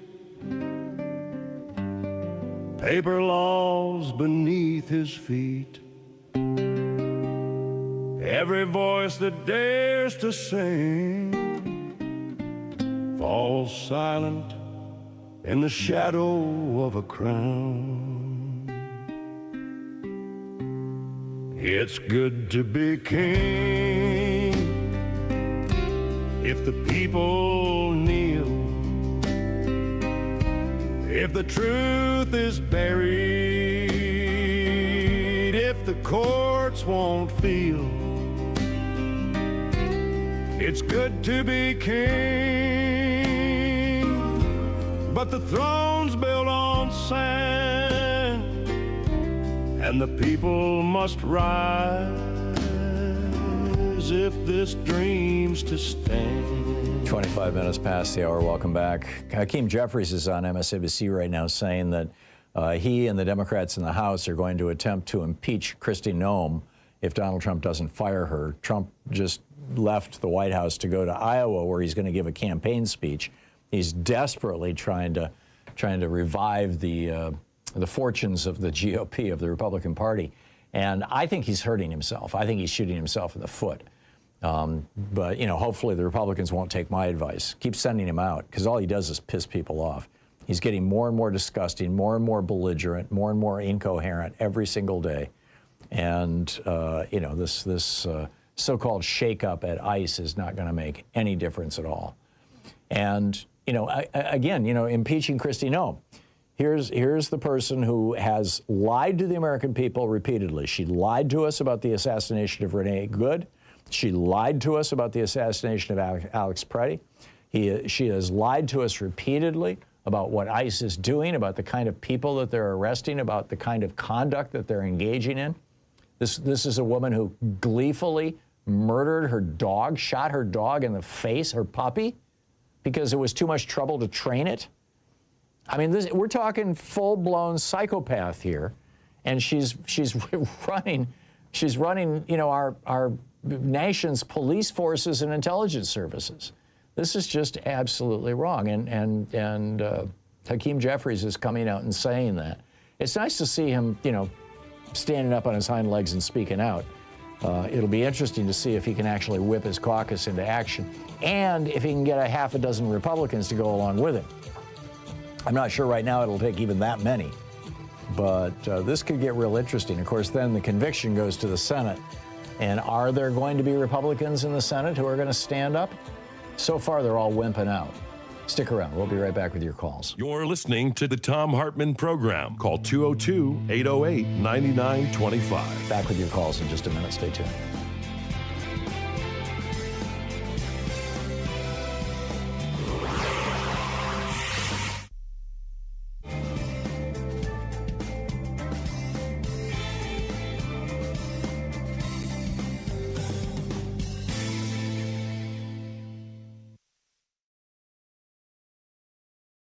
It's the Thom Hartmann University Book Club. Today we're reading from The Undercommons, Fugitive Planning and Black Study by Stefano Harney and Fred Moten.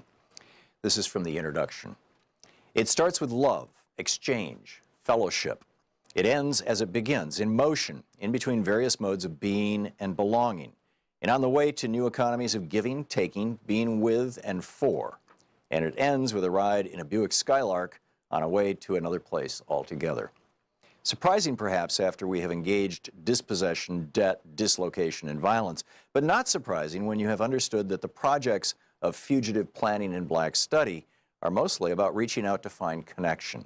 They are about making common cause with the brokenness of being, a brokenness, I would venture to say, that is also blackness, that remains blackness, and will, despite all, remain broken, because this book is not a prescription for repair. If we do not seek to fix what has been broken, then what? How do we resolve to live with brokenness, with being broke, which is also what Moten and Harney called debt? Well, given that debt is sometimes a history of giving, at other times a history of taking, at all times a history of capitalism, and given that debt also signifies a promise of ownership but never delivers on that promise, we have to understand that debt is something that cannot be paid off. Debt, as Harney puts it, presumes a kind of individualized realization to a naturalized economy that is predicated upon exploitation.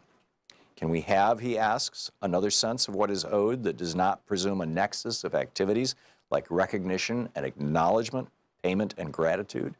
Can debt become a principle of elaboration? Moten thinks Moten links economic debt to the brokenness of being in the interview with Stefan Shukatis, who he acknowledges that some debts should be paid and that much is owed, especially to black people, by white people. And yet he says, I also know that it is, that what it is that is supposed to be repaired is irreparable. It can't be repaired. The only thing we can do is tear this stuff down completely and build something new, end of quote. The Undercommons do not come to pay their debts, to repair what has been broken, to fix what has been undone. If you want to know what the Undercommons wants, what Moten and Harney want, what black people, indigenous people, queers, and poor people want, what we, the we who cohabit in the space of the Undercommons want, it is this. We cannot be satisfied with the recognition and acknowledgement generated by the very system that denies A, that anything was ever broken, and B, that we deserve to be the broken part. So we refuse to ask for recognition, and instead we want to take apart, dismantle, tear down that structure right now. That right now limits our ability to find each other, to see beyond it, and to access the places that we know live outside its walls. We cannot say what new structures will replace the ones we live with yet, because once we have torn stuff down, we will inevitably see more and see differently and feel a new sense of wanting and being and becoming. What we want after the break will be different from what we think we want before the break, and both are necessarily different from the desires that issue from being in the dark. Let's come at this by another path. In the melancholic and visionary 2009 film version of Maurice Sendak's Where the Wild Things Are, 1963, Max, the small seeker who leaves his room, his home, his family to find the world beyond, finds a world of lost and lonely beasts, and they promptly make him their king. Max is the first king the wild things have had, whom they did not eat, and who did not, in turn, try to eat them. And the beasts are the first grown things that Max has met, who want his opinion, his judgment, and his rule. Max's power is that he is small while they are big. He promises the beasts that he has no plans to eat them, and that this is more than anyone has ever promised them. He promises them that he will find ways through and around and will slip through the cracks and re-crack the cracks if they fill up. He promises to keep sadness at bay and to make the world with the wild creatures that roared their terrible roars and gnashed their terrible teeth and rolled their terrible eyes and showed their terrible claws. That Max fails to make the wild things happy or to save them or to make the world with them is less important than the fact that he found them and he recognized in them the end of something and potentially the path to an alternative in his world, or an alternative to his world, excuse me. The wild things were not the utopian creatures of fairy tales. They were the rejected and lost subjects of the world Max had left behind. And because he shuttles between the Oedipal land where his mother rules and the ruined world of the wild, he knows the parameters of the real. He sees what is included and what is left out. And he is now able to set sail for another place, a place that is neither the home he left nor the home to which he wants to return. Moten and Harney want to gesture to another place, a wild place that is not simply the leftover space that limbs real and regulated zones of polite society. Rather, it is a wild place that continuously produces its own unregulated wilderness. The zone we enter through Moten and Harney is ongoing and exists in the present, and as Harney puts it, some kind of demand is already being enacted, fulfilled in the call itself. While describing the riots of London in 2011, Harney suggests that the riots and insurrections do not separate out the request, the demand, and the call. Rather, they enact the one in the other. The book is The Undercommons, Fugitive Planning and Black Study.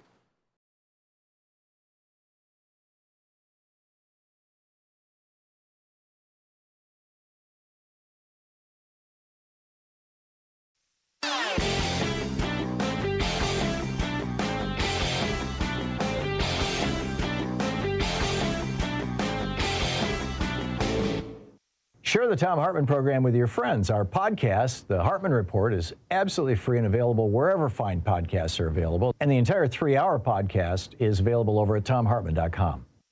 So MAGA Mike and the Republicans want a religious test for people running for public office. They want to know that you are sufficiently Christian to be worthy of being elected. Right. MAGA Mike is one of these 7 mountain evangelicals. There are 7 domains where these dominionists believe that we need to have religion completely take them over. Education, religion, family, business, government, military, arts and entertainment, and the media. Seriously. This is not what Jesus was preaching when he said, give unto Caesar what is Caesar and unto God what is God's. This is the opposite, in fact, of what Jesus was teaching. It's the opposite of Matthew 25, where Jesus said the only way to get to heaven is by feeding the hungry, healing the sick, helping the poor. This is counter-Christian, anti-Christian, in fact. In fact, I think you could say it is the Antichrist's work. There's a piece about it over at HartmannReport.com. Check it out.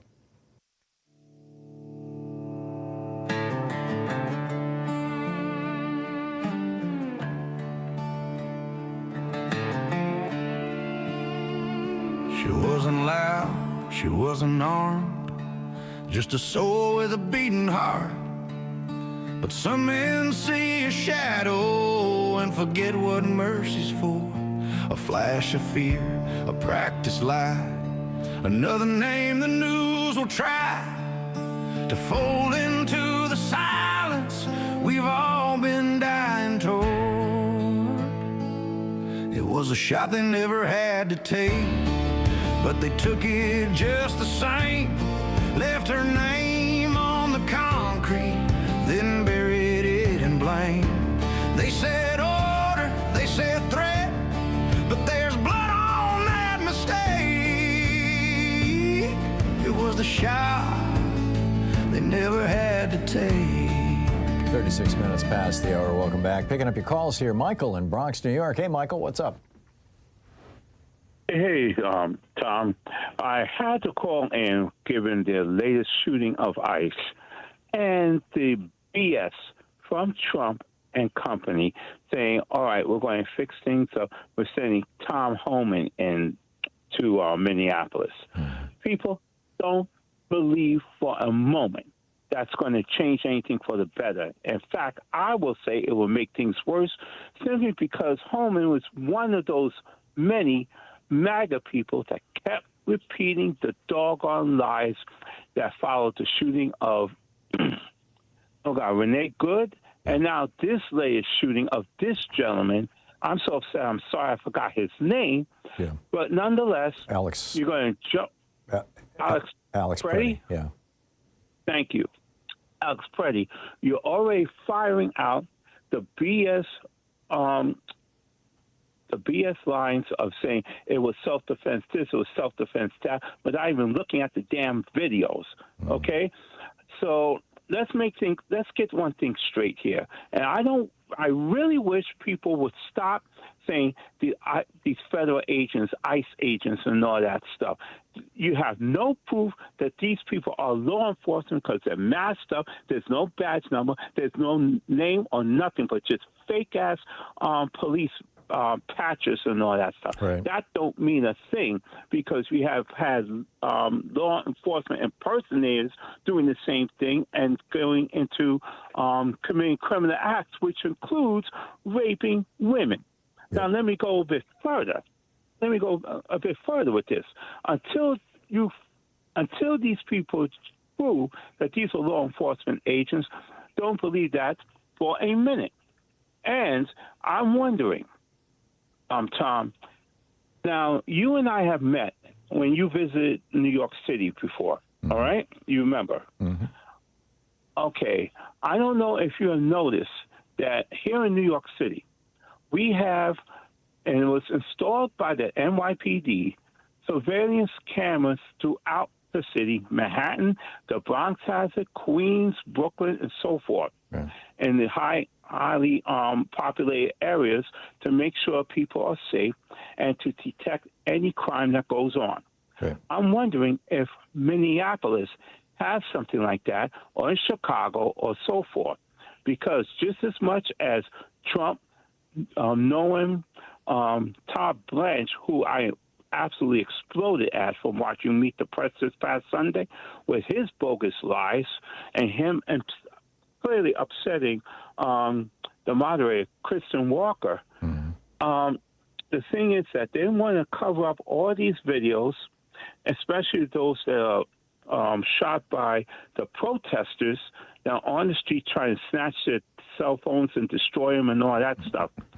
If those cities have the city and state installed surveillance cameras, that's city and state property, and that's evidence they cannot grab their hands on. Right. And thus, I would. It would be interesting, Michael, to see if there is surveillance footage that captured these killings. Although there's plenty of individual bystander cell phone cameras. Right. But the whole thing is they cannot touch those. They're asked if they exist. But there's also this thing of if they are they flock cameras. There's like something like 80,000 of these flock cameras, these cameras all over the country that read license plate numbers and track all of us all the time. And that's a private corporation, and ICE has a contract with them. They buy the information from them. So I don't know, Michael. We'll have to wait and see. Michael, thank you for the call. Devon in Pittsburgh. Hey, Devon, what's up? Hey, Tom. Well, just to tag on to Ziggy and Jessica and yourself, we cannot lose the thread here. We need to shut down ICE completely. And that adage about when you're in a hole, stop digging. Yeah, that's the first thing we got to do is shut off all future funding. Then we can approach, getting rid of this Gestapo in America completely. But it's so important that everyone call your senators, whether they're Republicans or Democrats. The Democrats have the power in their own hands to shut this down. So please call those people who represent you in D.C. and remember that the most common way that people give up their power is by believing that they don't have any. That's Alice Walker, and that's still true today. So tell those Dems, use your power. You've got it. Leverage it. I'm with you. Well said, Devon. Thank you very much. Kevin in Woodland Hills, California. Hey, Kevin, what's up? Hey, Tom, how you doing? Good. So I'm going to go on a different topic, the Air Force One. I'm just curious. I know that they have 2 Air Force Ones, and I believe that they fly both of them on international visits because of security reasons. And correct me if I'm wrong, but I think they fly them over partly in case something happens to the plane, and also as a decoy, right? I don't know. I know that they transport the Beast, the presidential limousine on Air Force One. I don't know that they require 2 Air Force Ones to do that, or that they always fly. I don't know, Kevin. This is an area that I don't know much about. I'm sorry. Well, I had read that somewhere. I had read today, I was trying to do some research on this, that they do fly Air Force One, not all the time, but sometimes over, just in case something happens to the plane that the president's in. So my question is that since Trump is going to get this Qatari plane, and it's only going to, you could tell that plane versus other planes, other jets, Boeing jets, I would imagine, that wouldn't that be kind of a sitting duck? If a enemy wanted to shoot at it, because they might be able to identify that one as the one that the president is in. Well, versus, the reason it's costing $1 billion to upgrade this $400 million jet is to outfit it with all the anti-detection equipment and everything else. The latest I heard is that by the end of this year, Trump may be using this bribe that he got from Qatar, this flying bordello. We'll see. But that's what it looks like. It looks like a flying whorehouse. But Kevin, thank you for the call. I'm sorry I don't have an answer for you. Don in Pittsburgh, Kansas. Hey, Don, what's up? Oh, hi. I wonder if we have passed sort of a Kent State moment with what's going on. With I think so. Murders.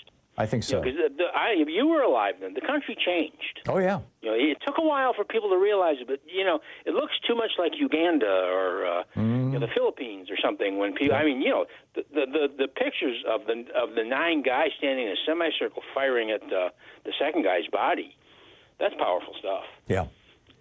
And, it's like Rodney King was the first time when there were really a lot of videos, because some white guy going by with a video camera took the most damaging stuff.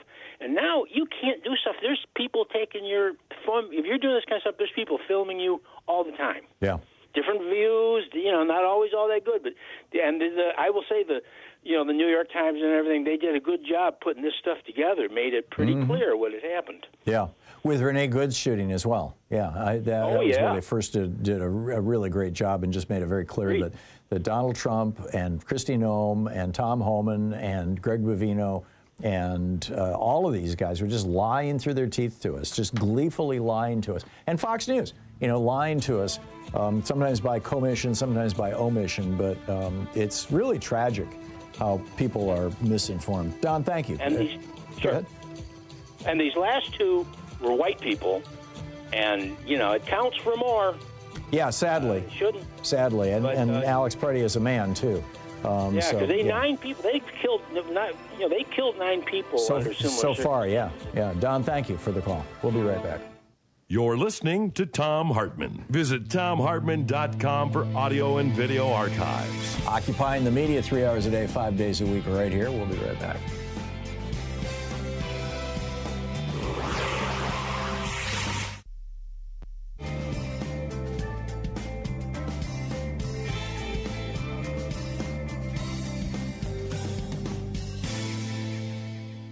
And welcome back, Lori in Ocala, Florida. Hey, Lori, thanks for watching us on YouTube. What's up? Hi, Tom. Just a quick heads up from Ocala, Florida. We've had some ICE sightings. We have a lot of vacant vehicles around the major roadways, and a lot of big flags are going by people's houses on pickup trucks. But that's not what I called about. I called about ISIS. I keep thinking every time I hear the plural of something that ISIS done, I think of Sharia law, and I think of how Sharia law is like a misnomer. It's like a guiding set of principles for the Quran, but they turned it into something really, some horrible Islamic law. And back in 2010, states started writing laws against Sharia law. And I think the Southern Poverty Law Center has some great information on this. They came up with 201 introduced laws, and 14 of them were enacted. Well, the head of the anti-Sharia movement is David Yerushalmi, and he is one of the principal authors of ALEC. And you know what ALEC is? ALEC is the American Legislative Exchange Council. It's where they put together lobbyists and Republican state legislators. Perfect. And there's another group called the American Freedom Law Center, which is also this fellow David Yerushalmi is also at the head of that. And he's kind of been pushing this for a long time into our courts. And I do not for 1 minute believe that the Supreme Court has let all of this stuff fly without somehow being behind it. And I think that they're primarily Catholic extremists. And I was Catholic. I love my religions, but I think that this is their chosen hate group. Like Hitler had the Jews. I think our Supreme Court is going after Islam and is going after Muslims. Exactly. And I think that this is what's happening. It may not be, but I think that the Supreme Court is behind it, and they do want black people out. They've let it be known. Alito wants to have a house that isn't surrounded by or near black people, and his wife turned the flag upside down in their summer home and said, wait till next summer, it won't be like this. They prefer white people. And I think that this is all something sanctioned by the Supreme Court, and I think it's much bigger than the presidency. And I just wanted to get your thoughts on that. I think it's bigger than the Supreme Court itself, Lori. The white nationalist movement, the white supremacist movement, the Christian nationalist movements, and to some extent the pro-Netanyahu, pro-Israel movement, all kind of share this common set of right-wing, let's turn America into essentially a soft dictatorship worldview.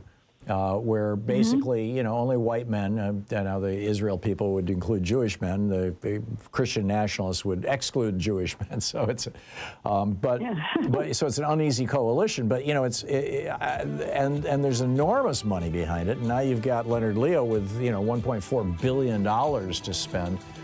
They basically own the Supreme Court, in my opinion, and increasingly the rest of our courts as well. Lori, I think you nailed it. Thanks for the call.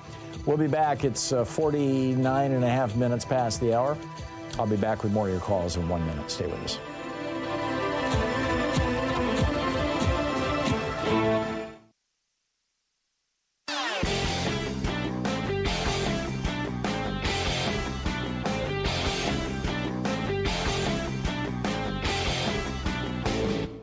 Hey, thanks so much for sharing our program and for reaching out to our stations and sponsors and letting them know that you're listening. It really means a lot to us.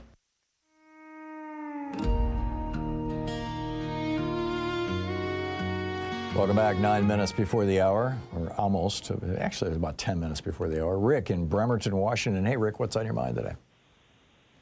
Oh, you got to me. I was watching Rachel Maddow, and she was talking about how they're trying to get all these detention centers all over the place. Well, if they're rounding up immigrants, why aren't they deporting them? Who's paying to keep these people in prison for months and years? You and I are. $750 a day per person per day, and the money is going to a handful of right-wing companies that several of whom are actually affiliated with the Trump family.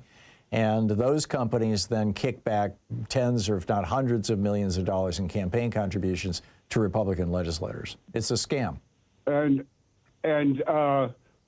at Auschwitz, in the concentration camps, they had work centers next to them. Is that the idea, to turn these into slave labor, to rent out to the fields and the meat packagers, or I have not going on? seen, you know, of these detention facilities, so-called, I prefer to call them concentration camps, because the difference between a prison and a concentration camp is that a prison is for people who have been through a legal process and adjudicated as guilty of a crime. And a concentration camp is for people who have not been through a legal process, have not been adjudicated of a crime, and, you know, even their arrest might be questionable. So number one, I call these concentration camps. Number two, the 13th Amendment does allow slavery in modern America. Slavery is still legal in the United States of America only under one circumstance. If you're in prison. If you've been convicted of a crime. But the people in these detention centers have not, or these concentration camps, have not been convicted of any crimes. And even being in the United States without permission is not a crime. It's a civil offense. It's not a criminal offense. So you cannot make these people work as slaves the way that you can, you know, the way that Mississippi does, or Alabama does, or Georgia does, you know, with their prisoners. You can't force them into slavery. And so, to the best of my knowledge, they're simply locking them up. And this one in Texas, this Dilley Center, where they've got all these children, and they're locking them up in solitary and in cages, and the children are starting to go insane. I mean, this is so obscene what we are doing. And as Rachel pointed out last night on our program, all across the country, as ICE comes around and says, hey, we'd like to build a detention center here. We got one, you know, we've had several calls actually from Coos Bay, Oregon, which is a little town on the Oregon coast, you know, about an hour and a half, 2-hour drive from here. And they want to turn a big warehouse into an ICE detention facility. And the people are like, hell no. And that's happening all over the country. People are just sick of it. We do not want to turn ourselves into Nazi Germany, no matter how vigorous the Republicans you know, want to make that happen. Rick, thank you very much. Pearson in Lamarck, Texas. Hey, Pearson, what's up? A theoretically edgy, icy, no pun intended, Tuesday, Tom, especially in light of that news that you shared a little while ago of those poor, defenseless, nonviolent citizens gathered on a sidewalk in front of a restaurant who get covered with chemicals by a bunch of violent, childish Klansmen. Yeah. On the company, on our payroll, by the way, which really irritates me. So I have an answer to what I think might have been a question, it sounded like to me, from an hour ago, when you mentioned these 80-year cycles in history. Mm-hmm. And you made it sound kind of mysterious, and I think it's pretty clear. It's basically self-fulfilling prophecy. And what I mean by that is our average citizens, unfortunately, aren't well-read. Enough of us don't study history. But that's not the problem. The problem is they don't while their bosses do, especially those lawyers who are putting together that 2025 plan, the ones who talk in Donald's ear. Donald is as ignorant as most Americans. Yeah. But it doesn't matter. He's in power, and they put the idea in his head, we're going to do this, we're going to do that. And so they do. Historically, these movers and shakers who do study history, they know, they see these patterns, and they take full advantage of it. It's not coincidence. Yeah. I think the billionaires who you know, put together Project 2025 and you know, have all this media that they own and everything else, I think they're fully aware of the fact that we're at that 80-year point where the country, you know, as we have had to do all the way back to the 1400s, every 80 years we have to decide, are we still going to be a democracy? And if so, are we going to even be a better democracy? And, you know, 80 years ago now it was World War II. 80 years before that it was the Civil War. 80 years before that it was the American Revolution. 80 years before that, you know, the Armada crisis. 80 years before that, the War of the Roses. I mean, it just goes all the way back, right? And I think that they're looking at this going, okay, this is our moment. This is this moment in time where the country can actually change. It can become a different kind of country. And they're doing everything they can to turn us into a fascist state. That's right. It's not mystical. It's not magical. It's just self-fulfilling prophecy. There you go. They know it. Yep, I agree. Pearson, thank you. David in San Francisco. Hey, David, what's up? Oh, thanks, Tom. Yeah, and I appreciate following both of them. There was a woman that just called talking about Somalia in comparison to what's going on. One of the things that you might want to remember about Somalia, the old biblical scholars were trying to figure out where Eden was, and they couldn't figure out if it was between the Tigris and Euphrates, which was in Iraq, or in Ethiopia. And if you look at where Somalia is, it's the beach of Ethiopia. Mm-hmm. It's the edge of the water, and so Somalia is the beaches of Eden. And what Project 2025 is apparently up to is they want to conquer Egypt or Eden and frack it, or exploit Eden. So it's one of my popular memes. What are the natural resources they're trying to get? Well, any number of them. The reason they thought of Eden as that was because it was so lush. Mm-hmm. Not only topsoil, but it was the vast wonder of how much it was the bounty of Eden. Yeah, I get it. I get it. David, I'm out of time, but thanks. That's a fascinating point. Thank you very much.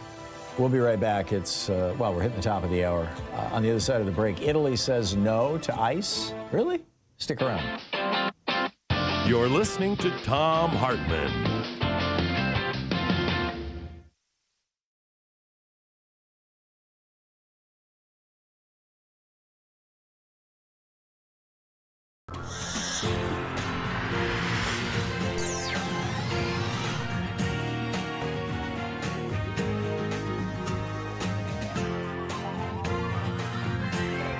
We say fight back!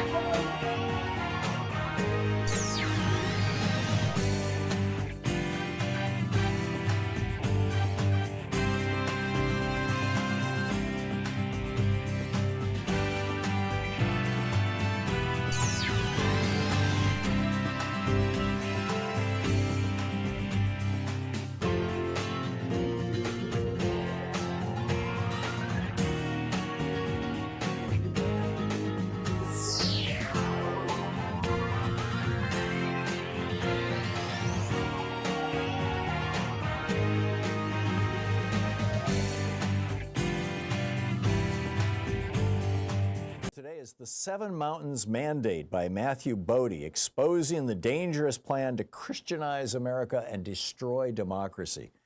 We'll start with the introduction, the story of the mountains. The plan to Christianize America began 50 years ago with a vision from God, or so the legend goes.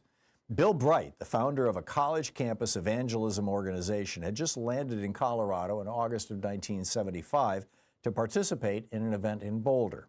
But something planted deep in his spirit had made Bright desperate to talk to Lauren Cunningham, a founder of another youth-oriented evangelism organization who was on vacation in Colorado. The vision from God that Bright had brought for Cunningham was a typed list of 7 influential areas of culture. If Christians could win these 7 areas for Christ, Bright said, the nation could be set right and return to its biblical origins. It would take a massive spiritual war, but ending the demonic control of these areas would have immense impact for the kingdom of God. The vision from God that Bright had brought for the Constitution, the problem was that God had placed Cunningham on a mountaintop near Durango on the other side of the state with no way to communicate. The man who had picked up Bright at the airport said he could get the two together. Someone got through to a ranger station in Durango, and then from there, someone on horseback found Cunningham's remote location. That man took Cunningham to a borrowed plane, which flew Cunningham to meet the man who had the urgent message from God. What Bright didn't know was that God had given Cunningham the same list, though his was sketched out on a legal pad. The two friends presented their lists to each other simultaneously. Cunningham later wrote, "Amazing coincidences like this happen all the time when Christians listen to the still small voice of the Holy Spirit." Over the years, the story of that 1975 meeting has been told many ways, accepted not merely as gospel, but a divine endorsement of the list that Bright and Cunningham created. Whatever the truth of the meeting, the list has become powerful spiritual lore passed down from one generation to another in the movement born from it. That movement is intent on destroying democracy by taking dominion in these 7 institutions: education, family, religion, government, business, media, and entertainment. Over the decades, many have made their mark on the list by envisioning different labels for it. While Bright and Cunningham spoke of areas of influence, others have called them gates, pillars, channels, and most commonly among the movement's supporters today, mountains. The preferred metaphor evolved over time, but the purpose of the list has remained the same: bring the kingdom of God to America by conquering each of these cultural domains. The story of the 7 Mountains movement told in this book is the story of those who inspired and shaped that 1975 list. It's also about how the list has come to dominate American political life in the 21st century without most Americans even having heard about it. This insidious victory is the work of a new generation of believers who have pushed it with more and more aggression, pushing us closer and closer to violence, threatening our society through their claim to divine urgency. In short, this is the story of how the list became a mandate. The spiritual energy behind this mandate pushed the list into the White House with the 2016 election of Donald Trump. From there, the movement exploded beyond the fringes of charismatic evangelicalism into larger institutions, influencers, and financial backers. To the handful of experts who have followed the movement for years, it was no surprise its supporters turned violent when the 2020 election didn't go the way they wanted, the way they say God wanted. This is where the movement has been headed. Yet even more frightening, since the 2021 insurrection at the Capitol, more Americans seemingly want what the 7 Mountains movement wants also. A June 2023 survey of 2,000 Americans estimated about 30% are open to the ideas associated with the 7 Mountains movement, such as things like the U.S. culture is fundamentally Christian, and Christian values should be solely and explicitly endorsed by the government. Another 2023 survey found a similar percentage of Americans either adhering to or sympathetic to these ideals. A second Trump administration only reinforces that. Of course, many of the Americans in those polls are the demographic most supportive of the mandate, the evangelicals. A 2024 survey showed that strong majorities of evangelicals agree broadly with the goals of the 7 Mountain movement. About 55% of evangelicals specifically agreed that, quote, God wants Christians to stand atop the 7 mountains of society, end quote. The survey also showed that the percentage of Christian Americans who believe in the mandate increased from just under 30% to over 41% in just 1 year. The surveyors note that, quote, what not long ago seemed to be a marginal set of beliefs has become a dominant religious framework among American Christians, end quote. The 7 Mountains movement has been adopted across the religious right, even by leaders who may not share its theology, because their followers are being motivated by the mandate. For example, the 2022 National Day of Prayer Guide from the Southern Baptist Convention asks its congregants to pray for the 7 centers of influence. Beyond religion, the 7 Mountains movement has become so accepted in American society that it has supporters from all levels of government. The book, The 7 Mountains Mandate, Exposing the Dangerous Plan to Christianize America and Destroy Democracy, by Matthew Bodie.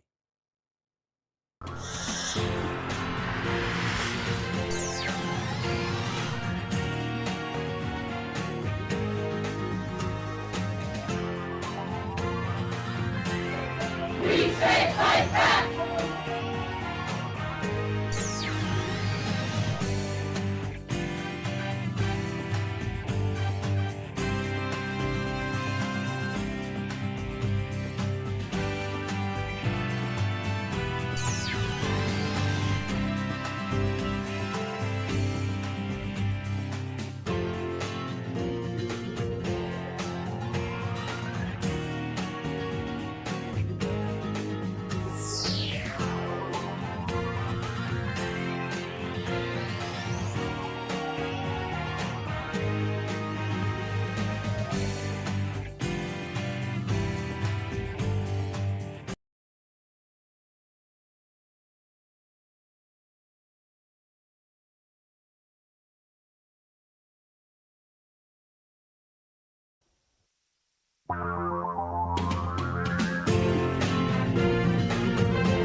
This is the Thom Hartmann Program. Hey, welcome back to the third hour of our program. This is fascinating. A militia that kills. There's a minor uproar going on in Italy right now. The mayor of Milan, Giuseppe Sala, told Italian radio, RTL Radio, that if Donald Trump, or actually in this case it's Marco Rubio and J.D. Vance, they're coming to Italy for the Winter Olympic Games. And if they show up with bodyguards from ICE, which has been announced, the federal government has said that ICE is going to be bodyguarding J.D. Vance and Marco Rubio. If they show up with ICE bodyguards, the Italians are making it very, very clear that those ICE people are not welcome. This is fascinating. The games begin on the 6th of February, so that's what, about 2 weeks? Yeah, a week and a half. And the mayor of Milan says they're not welcome because they don't guarantee they're aligned with our democratic security management methods. This is a militia that kills, he said. It's clear that they are not welcome in Milan. There's no doubt about it. Can we just say no to Trump for once? We can take care of their security ourselves. We don't need ICE. It's fascinating. Now, RIA State TV, this is the, sort of the PBS of Italy, although here PBS is like a fringe, kind of a marginal player, and in Italy, RAI is a major player, sort of like BBC in the UK. Is not uncommon across, European countries. And they played video of ICE agents threatening to smash the windows of their own reporter's vehicle in Minneapolis. In other words, Italian television sent a team to Minneapolis to report on what's going on. That team rented a car at the airport. They're driving around in this rental car with a camera filming what's going on with ICE, and some ICE guys pull them over and threaten to smash their windows. And they get it all on film, and it plays all across Italy. So the Italians get it, that these guys are just, small penis gun club goons. They are these, pathetically insecure men, which is common. I mean, there's a common characteristic among conservative men. Just look it up. Google it. Conservative men submissive. There's literally dozens of studies that have been done over the years, finding that the more a man identifies as being, quote, conservative, the more likely he is to be impotent, the more likely he is to be uncertain of his own sexual identity, and certainly the more likely he is to be unsure of his own masculinity. And that's who Trump is hiring. That's who's following Trump. That's who you're going to see when Trump shows up, in a couple of hours in Iowa to give a speech, which, by the way, I think is going to be fascinating. I'm betting, and we'll see, we'll see if I'm right or wrong on this, but my bet is that they're going to have a very small turnout for this thing. The farmers of Iowa, particularly the family farm, they're over it. I mean, they got screwed badly by Trump with his tariffs. And they know it. And yeah, he got the Republicans in Congress to give him a couple of $1 billion that he could then pass out to the farmers, but he shouldn't have to do that. And they know that. So pretty much the only people who are going to show up are the people who are the haters, the bigots. The people who've always been there for Trump because they hate the same people he hates. They hate women, or they fear women. They're intimidated by women. These pathetic men who sign up for ICE and show up at Trump rallies. They hate people of color. They've got this weird belief that, there's a racial hierarchy that has to do with intellect, and because they have white skin, they are at the top of that pyramid. I don't know if you caught the news. It was last week that a federally funded study on genetics was done, and involved like the genetics of about, as I recall, it was 38,000 people. Don't quote me on the number, look it up, but it was in that neighborhood. And somebody within either the organization that's doing the research or the federal funding agency handed off to a white supremacist group the raw data. So, and it had information about people's race and about their IQ and about their accomplishments and all this kind. And so these guys are taking this information and cherry picking it and trying to claim that it proves that black people are racially, intellectually inferior, blah-de-blah-de-blah-de-blah. I mean, it's bell curve all over again, which is now just thoroughly discredited. But these are the people who are showing up at Trump rallies. These are the people. This is the Trump base. This is the Republican base. People who are men who are afraid of women, intimidated by women, or hate women, just outright misogyny. Men and women who are white and are afraid of or just generally hate people who have skin color that is darker than theirs. People who speak different languages, they hate. People who practice non-Christian religions, they hate. And they fear. I mean, hate is just the other side of fear. I think back in my own life, the times that I have felt the greatest rage have been when I have felt powerless. When your power is taken away from you. And I mean, that's how Jonathan Ross felt when Renee Good said, I'm not mad at you, and smiled and drove away. She just took away his power. He was enraged. And so he murdered her. And I'm assuming the same thing with the 7 ICE criminals who murdered Alex Preddy. So here we are. What are we going to do about this? We've got to tell the truth. We've got to explain who these people are, what's up with them. They're being mercilessly manipulated by right-wing billionaires who are just in it to increase their own wealth because they have that mental illness, the variation in obsessive compulsive disorder called hoarding syndrome. Presumably, I don't know for sure, but my guess would be that that's the Ellisons, that's the Murdochs, that's the Zuckerbergs, the Bezoses, the people who are saying, well, yeah, we'll manipulate the public for the benefit of the Trump administration because it's going to mean more money for us, even though we've got more money than God. There's never too much, right? We could always have another mega yacht.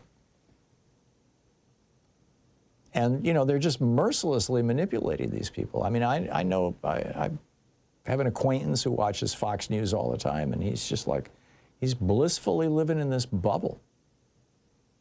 It's weird, actually, in a way. But, I keep saying, you've got an Australian billionaire family who's making money off you, who admitted in court, paid a $780 million fine, admitted in court that they were lying to their people on a regular basis, and claimed in court that they were not actually a news agency, Fox News, that they were an entertainment vehicle,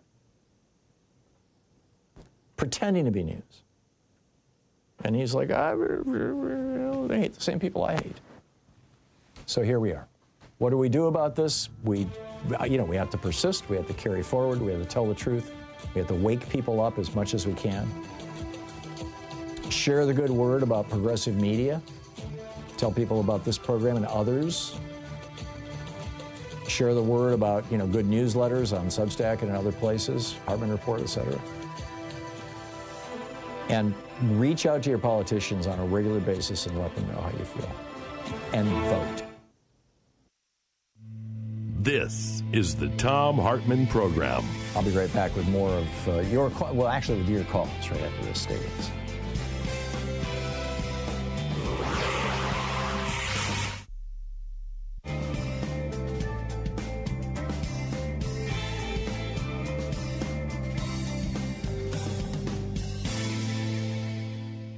And welcome back. Ken in Lafayette, Colorado. Hey, Ken, what's on your mind today? Hi, Tom. Thanks for taking the call. I originally called to follow up on Michael in New York, that you brought up kind of a similar topic with Italy not welcoming ICE as bodyguards. And I wanted to remind everybody that these agents, a large majority of them aren't proper law enforcement. You have to remember they are pardoned insurrectionists that try to overthrow the government, okay, that have been deputized. These are Trump's brown shirts. In addition to these insurrectionists, now you have Enrique Tarrio and his Proud Boys are now paid agitators / ICE agents. So none of these guys are. Did Tarrio join ICE? Really? I'm sorry? Did Tarrio join ICE?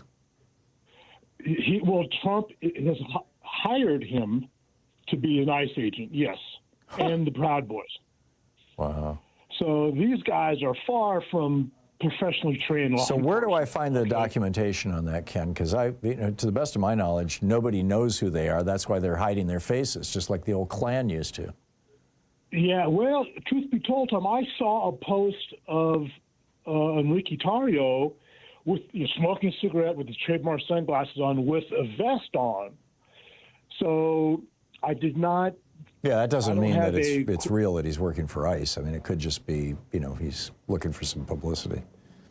But I agree with your assessment. I would not be surprised if a large portion of these ICE agents are either from one of the right-wing hate militias, the white supremacist militias, or are J6ers, or both. Well, I say it's both. I mean, didn't he pardon, 1,500 insurrectionists? Yep. Yeah. Okay. And half of them, anyhow, the word on my street anyway is that a lot of these agents are, again, pardoned insurrectionists and Enrique Tarrio's Proud Boys. Yeah, Trump is talking about criminals and the worst of the worst. That's, I believe, who is being hired by ICE rather than who they're trying to take off our streets. Well, exactly. And then look who's Trump is pardoning. Mm-hmm. Drug kingpins. Well, anybody who will give him at least $1 million, he'll pardon. I mean, we know that now. He's selling pardons out of the White House. Exactly. No matter what offense you did, it's not bad enough for him to pardon you if the price is right. Yeah, bring 400 tons of cocaine into the United States and brag that you're going to shove it up the nose of the gringos. Give Trump a couple $1 million, you get a pardon. It's real easy. Well, exactly. So I'm pretty, I'd be really depressed to think that there are legitimate law-abiding police officers that are participating in this current ICE organization. I mean, if they are, they have completely lost their morals like a lot of these Republicans have. Yeah. So that's how I I don't perceive ICE as being law enforcement at all. They're just a bunch of goons. Yeah. Well, and their mandate is not to enforce criminal law. Their mandate is to enforce civil law, which is the immigration law. So, yeah, excellent point. Ken, thank you. Thanks for the call. It's just about 20 minutes past the hour. I'll be back with you in 60 seconds.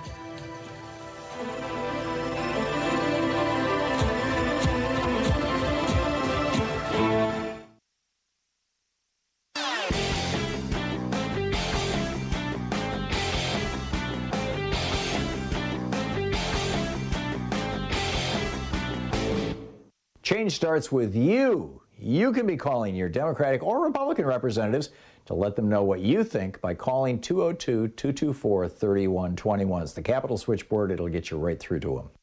People in the Rust Belt states know all about tariffs. They know that tariffs kept jobs in the Rust Belt states for centuries, literally, that America was built on tariffs. It's one of the reasons Donald Trump got elected in 2016 was because he talked about tariffs. But for some reason right now, the Harris-Walz campaign, or Democrats in general, are reluctant to talk about tariffs. They call them sales taxes or something like that. They really need to be a little more straightforward because people, particularly in the industrial Midwest, or in the Rust Belt, as we call it now, are not dumb. You know, they know what's going on. They know where we've been and how we got here. And I think it's pretty important to be talking about tariffs and what they are, how they work, and how they can bring manufacturing back home. I wrote a piece about it for Hartmann Report. It's titled, Why Trump is Wrong and Alexander Hamilton Was Right About Tariffs. And I think you'll find it absolutely fascinating at hartmannreport.com. Check it out.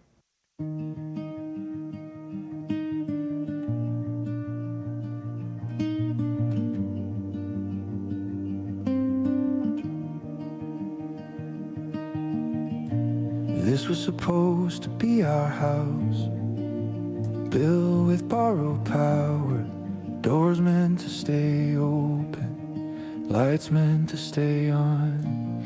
Mama's counting pills on the kitchen table. He turned low, winter at the door.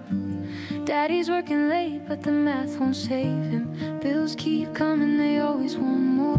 They say be patient, say it's just the system, say this is how it's always been. But up on the hill where the lights burn gold and someone's building walls to keep us out again.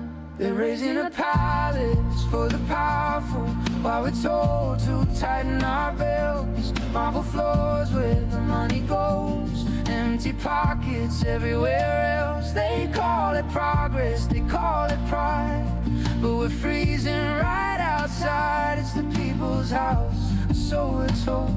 Then why does it feel bought and sold? 22 minutes past the hour. Welcome back. Picking up your calls here. MJ in Seattle. Hey, MJ, what's up? Hello. Am I on? You are on the air. Yes, indeed. Oh, okay. Oh, great. I'm calling today because when I heard what was happening with this ray that's been developed to immobilize and harm people at a distance, it hit me really hard because we live out here on the coast and we've done lots of traveling and camping and in the woods and that kind of stuff. And a couple of decades ago, we saw these weird trucks with a big dish on top of them. And then we came to find out that those are the vehicles that they were testing and developing this new weapon, which really it's just a terrible thing. It is akin to, they've been testing it underwater on cetaceans, killing whales and dolphins and at great distances because found these rays travel very effectively through the water. I'm sure that this is, it's hard for a document like Geneva Convention to anticipate what the next thing is going to be. Sure. But this is a mass killing device, and I think it must have, in my silly little imagination, it's got a dial on it that goes stun, vomiting, and death. Yeah. In that order, and they can just turn it up for what they want. Yeah, I'm waiting to see some actual documentation of this, MJ, but I think the fact that this weapon has been developed and has been deployed for years and years is fairly well established. Whether the U.S. government is using it here and whether or not we did in Venezuela is open to discussion, and whether the trucks you saw were just, the old satellite trucks where the TV stations would use them to upload the news, to the satellite to get it back to the studio, or whether they were the actual weapon. I don't know. These were out. We looked into it. These were not. These were testing out here in the up on Whidbey Island in military zones. Huh. Interesting. So it's. And I'm thinking of this as a Potemkin moment, that we, the little sheep, are going to realize, hey, they're coming for us, and they have something that can just wipe out a field. Yeah, there's also heat ray weapons that they've developed that use tightly focused microwave radiation and basically cook you. But those are lethal, and yeah. Well, I think that what what we're talking about here too is debilitating. I think that's why the people in the Cuban diplomacy embassy were harmed, and they didn't come back. They didn't recover. You know. No, there's a bunch of, again, 60 Minutes broke this story wide open 15, 20 years ago. There's a bunch of diplomats on permanent disability because of this. It was really interesting. Because of these thoughts in my mind, I looked at Battleship Potemkin and while I was listening this morning, and I read the synopsis of the movie, The Potemkin, and it was a call to the people to revolt against. But the original Potemkin villages were just, you know, pretend. I mean, they were there to make the enemy think that there was something there. Well, it's in Ukraine. Yeah. This kind of makes a big circle, doesn't it? Yeah, it does. It really does. MJ, thanks for the call and thanks for the information. It's 27 minutes past the hour. I'll be back with more of your calls on the other side of this break here at the bottom of the hour. Stay with us. It's the Thom Hartmann program. Taking back the mainstream media 3 hours a day, 5 days a week, or right here. You're listening to the Thom Hartmann program. Call 202-808-9925. This is the place where despair is not an option. We'll be right back.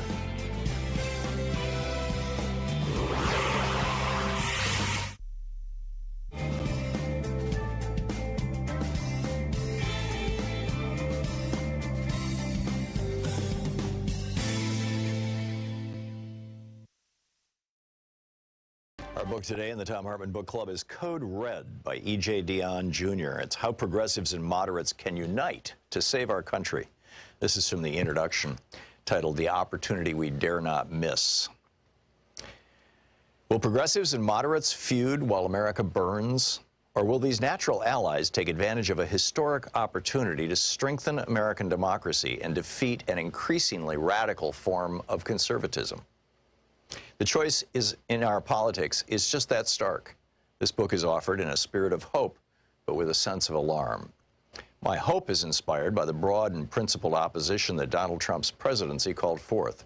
It is a movement that can and should be the driving force in our politics long after Trump is gone.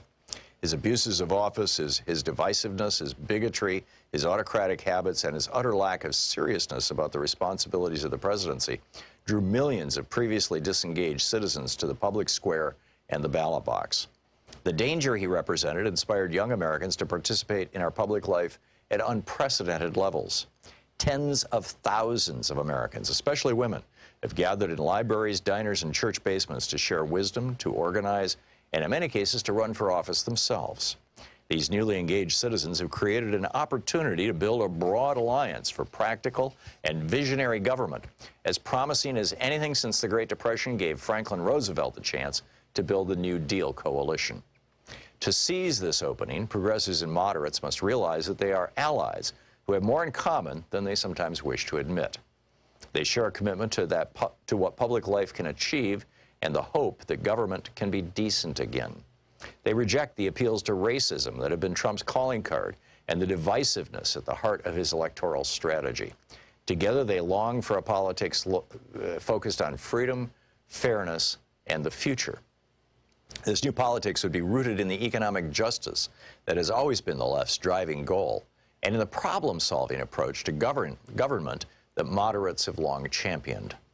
It's true that these camps often battle over whether the nation should seek restoration or transformation in the years after Trump. In fact, our country needs both. To restore the democratic norms we have always valued, we must begin to heal the social and economic wounds that led to Trump's presidency in the first place. Yet there is resistance to common ground among progressives and moderates alike. They often mistrust each other's motives, battle fiercely over tactics, argue over how much change our country needs, and squabble over whether specific policy ideas go too far or not far enough. The moderate says, hey, progressive, you think that if you just lay out the boldest and most ambitious approach to any given problem, the people will rally to your side. Really? For one thing, people may like your objective, but think you're changing things way more than we have to. And we can battle to the death over, say, a Democratic Party platform plank or the first draft of a bill. But without the hard negotiating and compromising that legislative politics requires, a bold idea will remain just a platform plank. That really doesn't do anyone any good. You subject everyone to so many litmus tests that we might as well be in chemistry class. And God save us from your abuse on Twitter if we disagree with you. You lefties have no idea how to win elections outside of Berkeley or Brooklyn, and some of your ideas are so sweeping that they'll scare potential voters away. At this point, the moderate is likely to wield the sturdy old punchline, "Don't let the perfect be the enemy of the good." But hold on, says the progressive. You moderates spend so much time negotiating with yourselves that you compromise away goals and priorities before the real battle even begins. Your ideas get so soggy and complicated that they mobilize no one and mostly put people to sleep.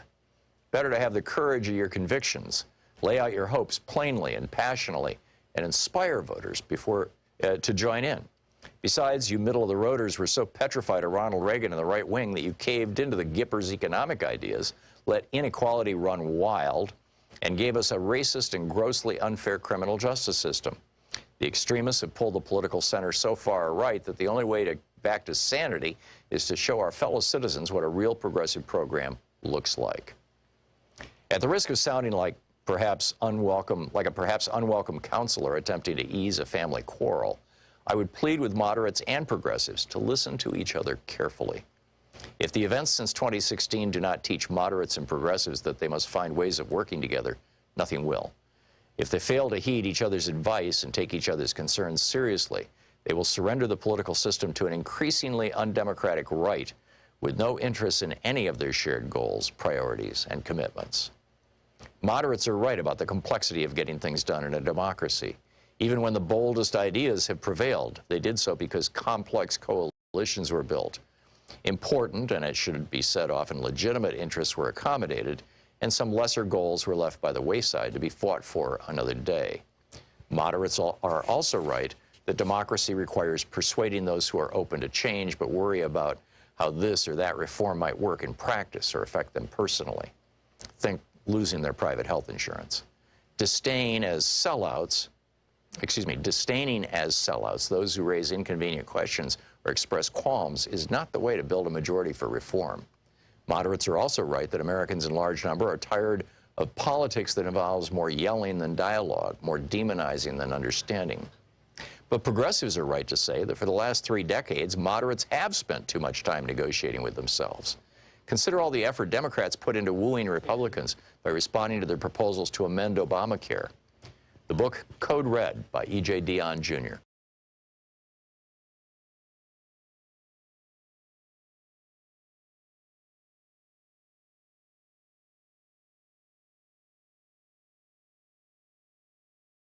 Support progressive radio. If you're listening to us on a commercial station, call their advertisers and let them know you're listening. If you're listening to us on Pacifica, one of our many nonprofit stations, please support them when they do their fundraising drives. Thanks for supporting progressive talk radio, and tag you're it.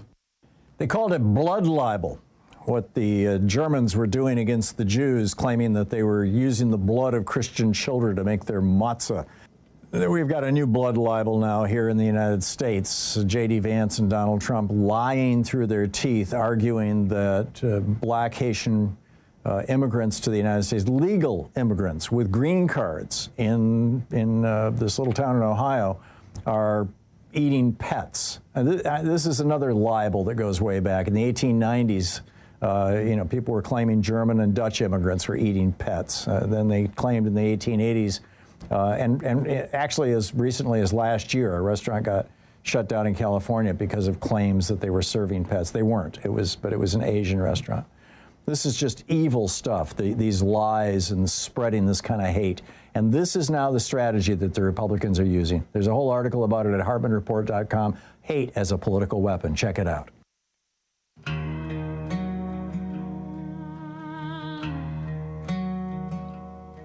I've seen the barrel of a borrowed gun 6 inches from my name. A man in uniform, smiling white like mercy was a game. He said no one will ever know. Said it soft, said it slow. That was power, that was truth. That was how the world was run. They don't need laws when fear will do. They don't need justice when they got you on your knees, eyes shut tight, praying you make it through the night. They say obey or die. That's the most powerful lie.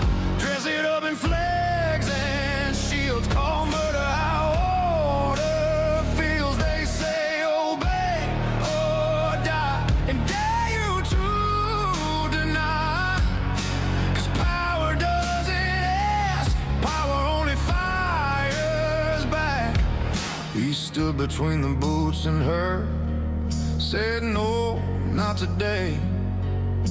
They took that as a challenge, a debt that had to be paid. Pepper in his eyes, gravel on his skin, still he tried to rise again. And that's when power took offense to a man who wouldn't bend.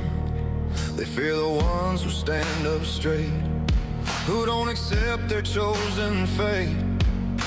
A voice, a step, a single no is all it takes to make them go. They say obey or die. That's the 37 minutes past the hour. Welcome back. Picking up your calls here. Ed in Portland. Hey, Ed, what's on your mind today? Hi, Tom. Hey. I'm going to put out a request. It's not to you. It's just out into the universe. Okay. And maybe if somebody's listening, I'm at the point where I would like our state governor here in Oregon to activate the entire National Guard, put them on standby. Like Tim Walz did in Minnesota, you mean? Well, I'd like everybody on standby and all the bases put on standby under clear state command. Mm-hmm. That way, no more games. You know, my office is directly in view of Camp Withicum. So I watched buses of people arrive. What is Camp Withicum? That's the National Guard camp where all the people who came in from California or Texas, whatever it was, were housed. Oh, interesting. Out in Clackamas, Uh-huh. yeah. So I'd like a preemptive move to prevent the federal government from having access to our National Guard troops, to our assets, and God forbid, if necessary, to actually go protect us from the federal government. Yeah. Well, it looks like they got very, very close to doing that in Minneapolis. I mean, you know, the National Guard was out there passing out coffee and donuts to protesters. Well, yeah, but I think we need to make a clear statement that we're no longer willing to have state assets be abused, and that the purpose. No, I get that. I'm not sure it's legal, though. I think the At this point, you're going to worry about the Trump administration and legality. I mean, well, that's a good point, Ed. Yeah, they ignore the law with great flair, I guess, and enthusiasm. We've got a good attorney general who can parse that, but at some point, we can either be arguing in court or we can be subjects of the new Nazi regime. Yeah, I get it. Okay, Tina Kotek. Activate the National Guard. Ed, thank you for the call. Somebody's listening. There you go. Yep. Or maybe Governor Ferguson in Wisconsin, in Washington State. Excuse me. So yeah, maybe start something. There you go. Ed, thanks a lot. Katie in Hamul, California. Hey, Katie, what's up? Hi, Tom. I thought this was kind of a Friday question I was going to call about, but Matteo said it fits in, and with everything that's real, this is hypothetical. And it's something that my husband and I are sort of batting around. And so I said, I'll ask Tom on Friday. If in a fever dream, the Dems turn out in enough numbers to overcome voter suppression in the House, and I think the Senate, I think there's enough seats that we could take the Senate. Mm-hmm. I'm a little shaky on that. But our question is, what would you expect the Dems to do? And, you know, without all of the sort of caveats of what the Republicans might do this or that or the other thing, so be careful. No.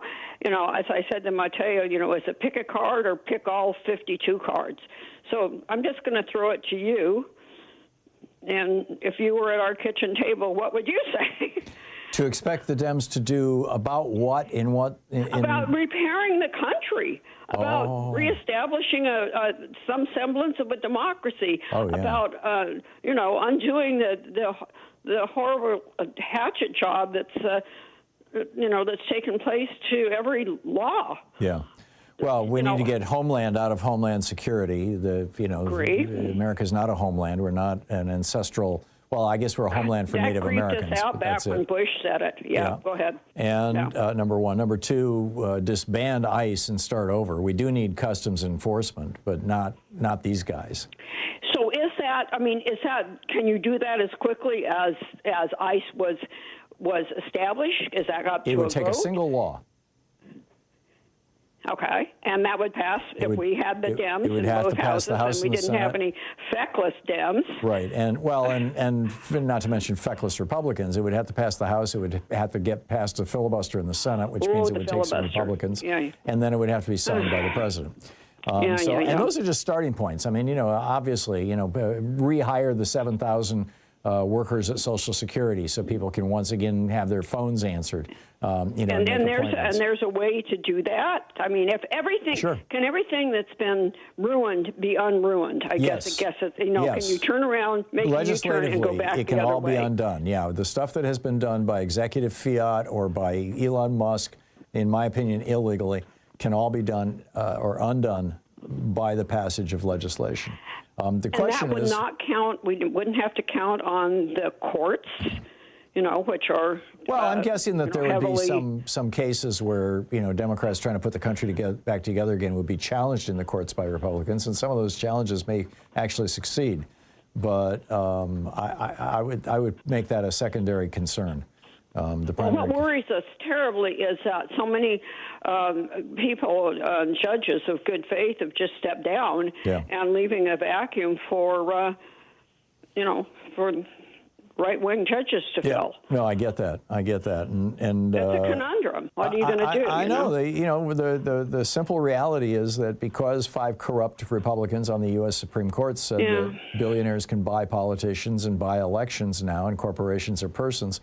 That we've got this grim circumstance where much of our government has been just hopelessly corrupted by big money, and now our media is being corrupted by big money. Now TikTok is apparently censoring people. CBS and is so how do you even get that back? Well, step by step, Katie. I mean, I would suggest that you read the biography of Frances Perkins, who was the labor secretary under Franklin Roosevelt. I love Frances Perkins. She's I think I probably have read that. She basically wrote the New Deal, and the book is an extraordinary examination or kind of biography history of how much they got done in the first 100 days of the Roosevelt administration, and it was just massive because they had overwhelming public support behind them.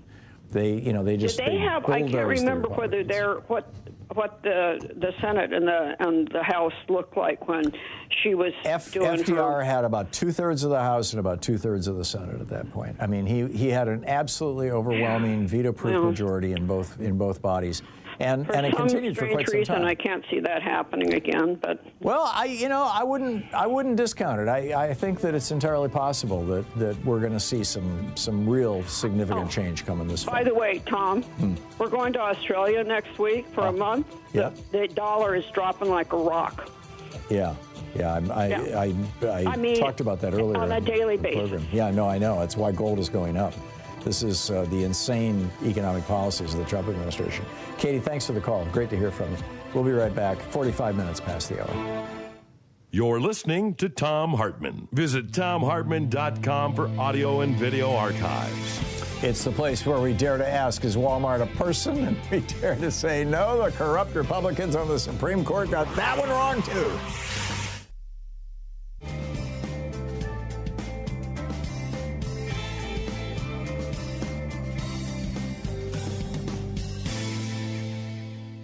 And welcome back, Roger in Seattle. Hey, Roger, what's up? Well, first I wanted to complete last Monday's comment. I was thanking you not only for interviewing our mayor when you visited Seattle, but I wanted to thank you for mentioning 3 months ago I mentioned M. Scott Peck, and my wife caught that you mentioned his book about lies are the root of all evil, not just money. So, again, we're seeing DHS and Trump and all his minions lying through their teeth, and that's the root of all evil. But sort of like the last caller, I also had a few other things for like a Friday, but I can wait till next Friday if you have a bunch of other people you'd rather hear in line here. Well, we've got a bunch of callers, but you've only consumed about 20 or 40 seconds here. I'll give you another 30 seconds if you've got another point you want to make. Are you familiar?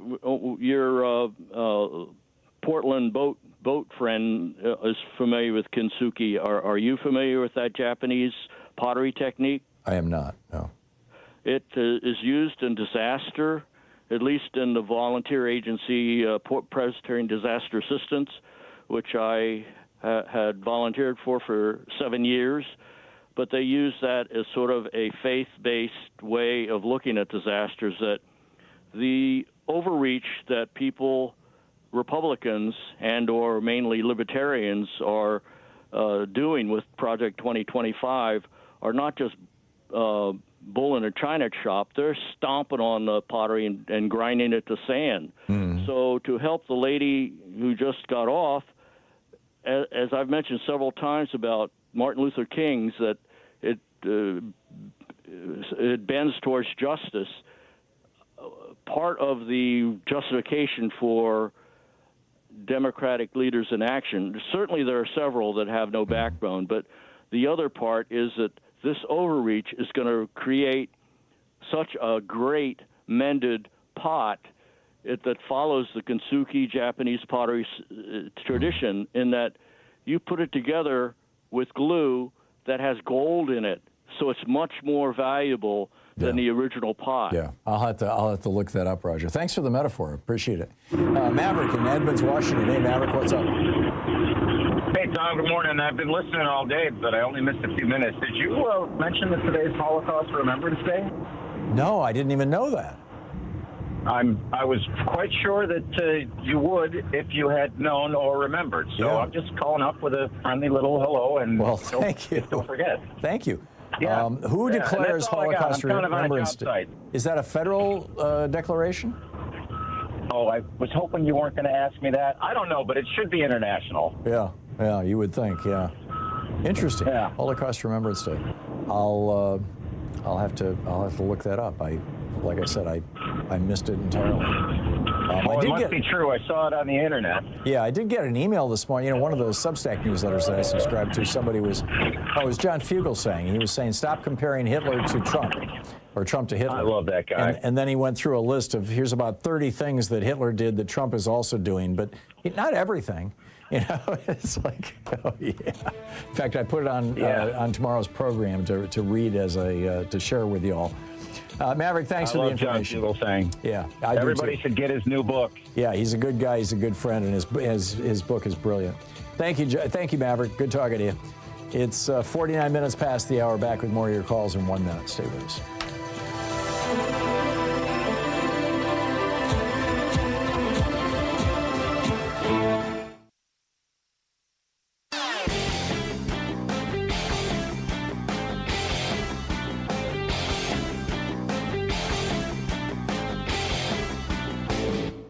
Hey, thanks so much for sharing our program and for reaching out to our stations and sponsors and letting them know that you're listening. It really means a lot to us.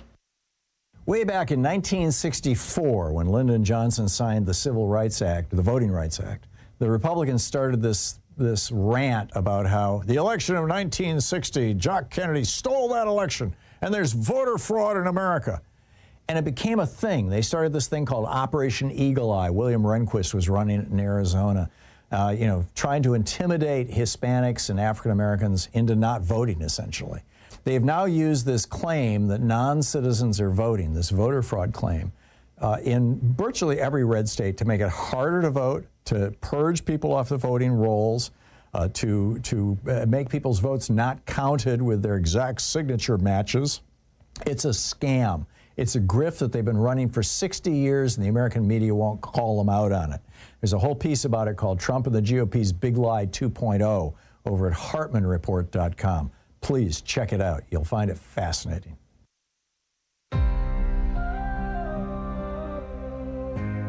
Welcome back. 9 minutes or 10 minutes before the hour. Picking up your calls here. Brian in Tacoma, Washington. Hey, Brian, what's up?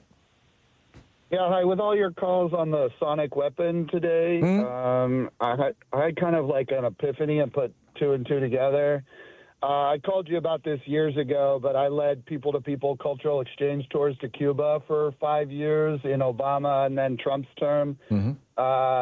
Trump eventually killed my job. I've actually been laid off 10 days ago because I still work in tourism, and Trump has destroyed my job for 2 of his administrations in a row. But at the time when the Cubans were being blamed and I was going to Cuba a lot, I was yelling to anybody who would listen, who's not that many people, but that it wasn't, if it happened, the sonic weapons in Cuba, at embassy and the U.S. embassy, it was not the Cubans, it was the Russians, it was the Russians, it was the Russians. I kept yelling that.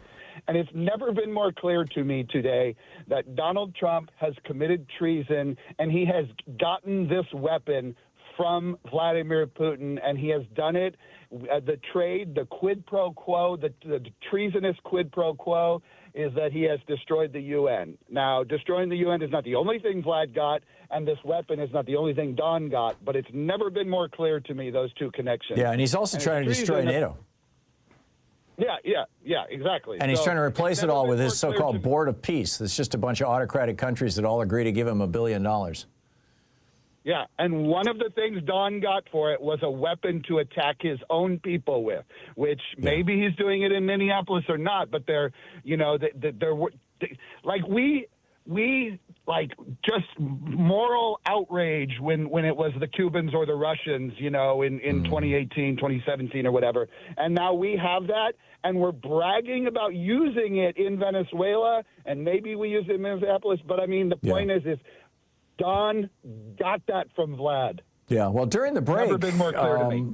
It was either Jeremy or Mateo, one of them, or maybe both of them, showed me on his phone a picture from, I believe it was from Reddit, of an ICE officer holding a device that was supposed to be one of these sonic weapons. Again, I'm waiting for some sort of confirmation from a real news source. But if this is true, it's beyond obscene. Brian, thank you. Spot on. Dick in Madison, Wisconsin. Hey, Dick, what's up?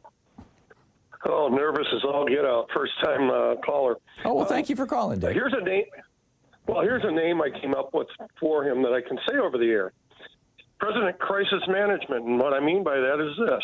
If you think about this guy over his last 2 terms, he creates all of the crisis all the time and then tries to manage it. Now, I had a guy that we worked with years back. We used to call him that in fun around work, and he was fun. It was laughable, but the stakes weren't so high, right? Is this. So ask yourself this, you mega type, well, they're hopeless. But any Republicans that would listen to this, if you're intellectually honest, would you hire a CEO like this to run a company? One who's bankrupt casinos. Look how he managed, or should say mismanaged COVID. Hundreds of thousands of people died that didn't have to as a result of his just plain mismanagement. So I come up with crisis management. That is his name. Yeah, I like it. I don't have a, other than Orange Emperor Papadine or whatever his name is. I get it. Dick, thank you. That was a good one. Good call. Your first call was brilliant. Thank you so much. Mary in Mill Creek, Washington. Hey, Mary, what's up? Hey, Tom. I'm excited as heck about all of these Republicans that are starting to get a backbone. So that's exciting, to the point that some of them are even stepping away from their party a bit. Exciting. Now, having said that, I do not want them running as Democrats, taking our seats after all the work that Bernie and all of us Democratic Socialists have put into creating a conscience for the Democratic Party and getting more and more people moving to that humane position for politics. So the last thing I want is for us to go, oh, but let's let that Republican run as a Dem because that way we'll get the Dem seat and, we'll get the vote.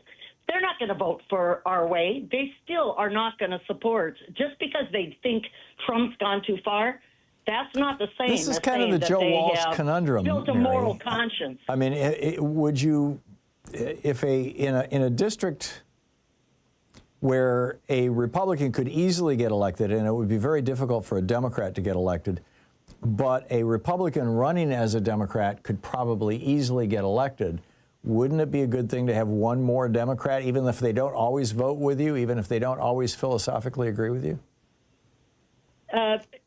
If they have the ability to block good progressive laws from passing, well, they would have. They're worthless to us. They would have the same ability that they would have if they were a for Republican. what the Democrat Party stands for. If they will not vote for what the Democratic Party stands for, and they don't have a commitment to the Democratic platform. I get it, Mary. I'm a big fan of party purity, and progressive purity, but at the same time, I also recognize that there are some places where probably a Joe Walsh kind of candidate actually can get us a Democratic seat. But I understand your point. Mary, thank you very much for calling and making it.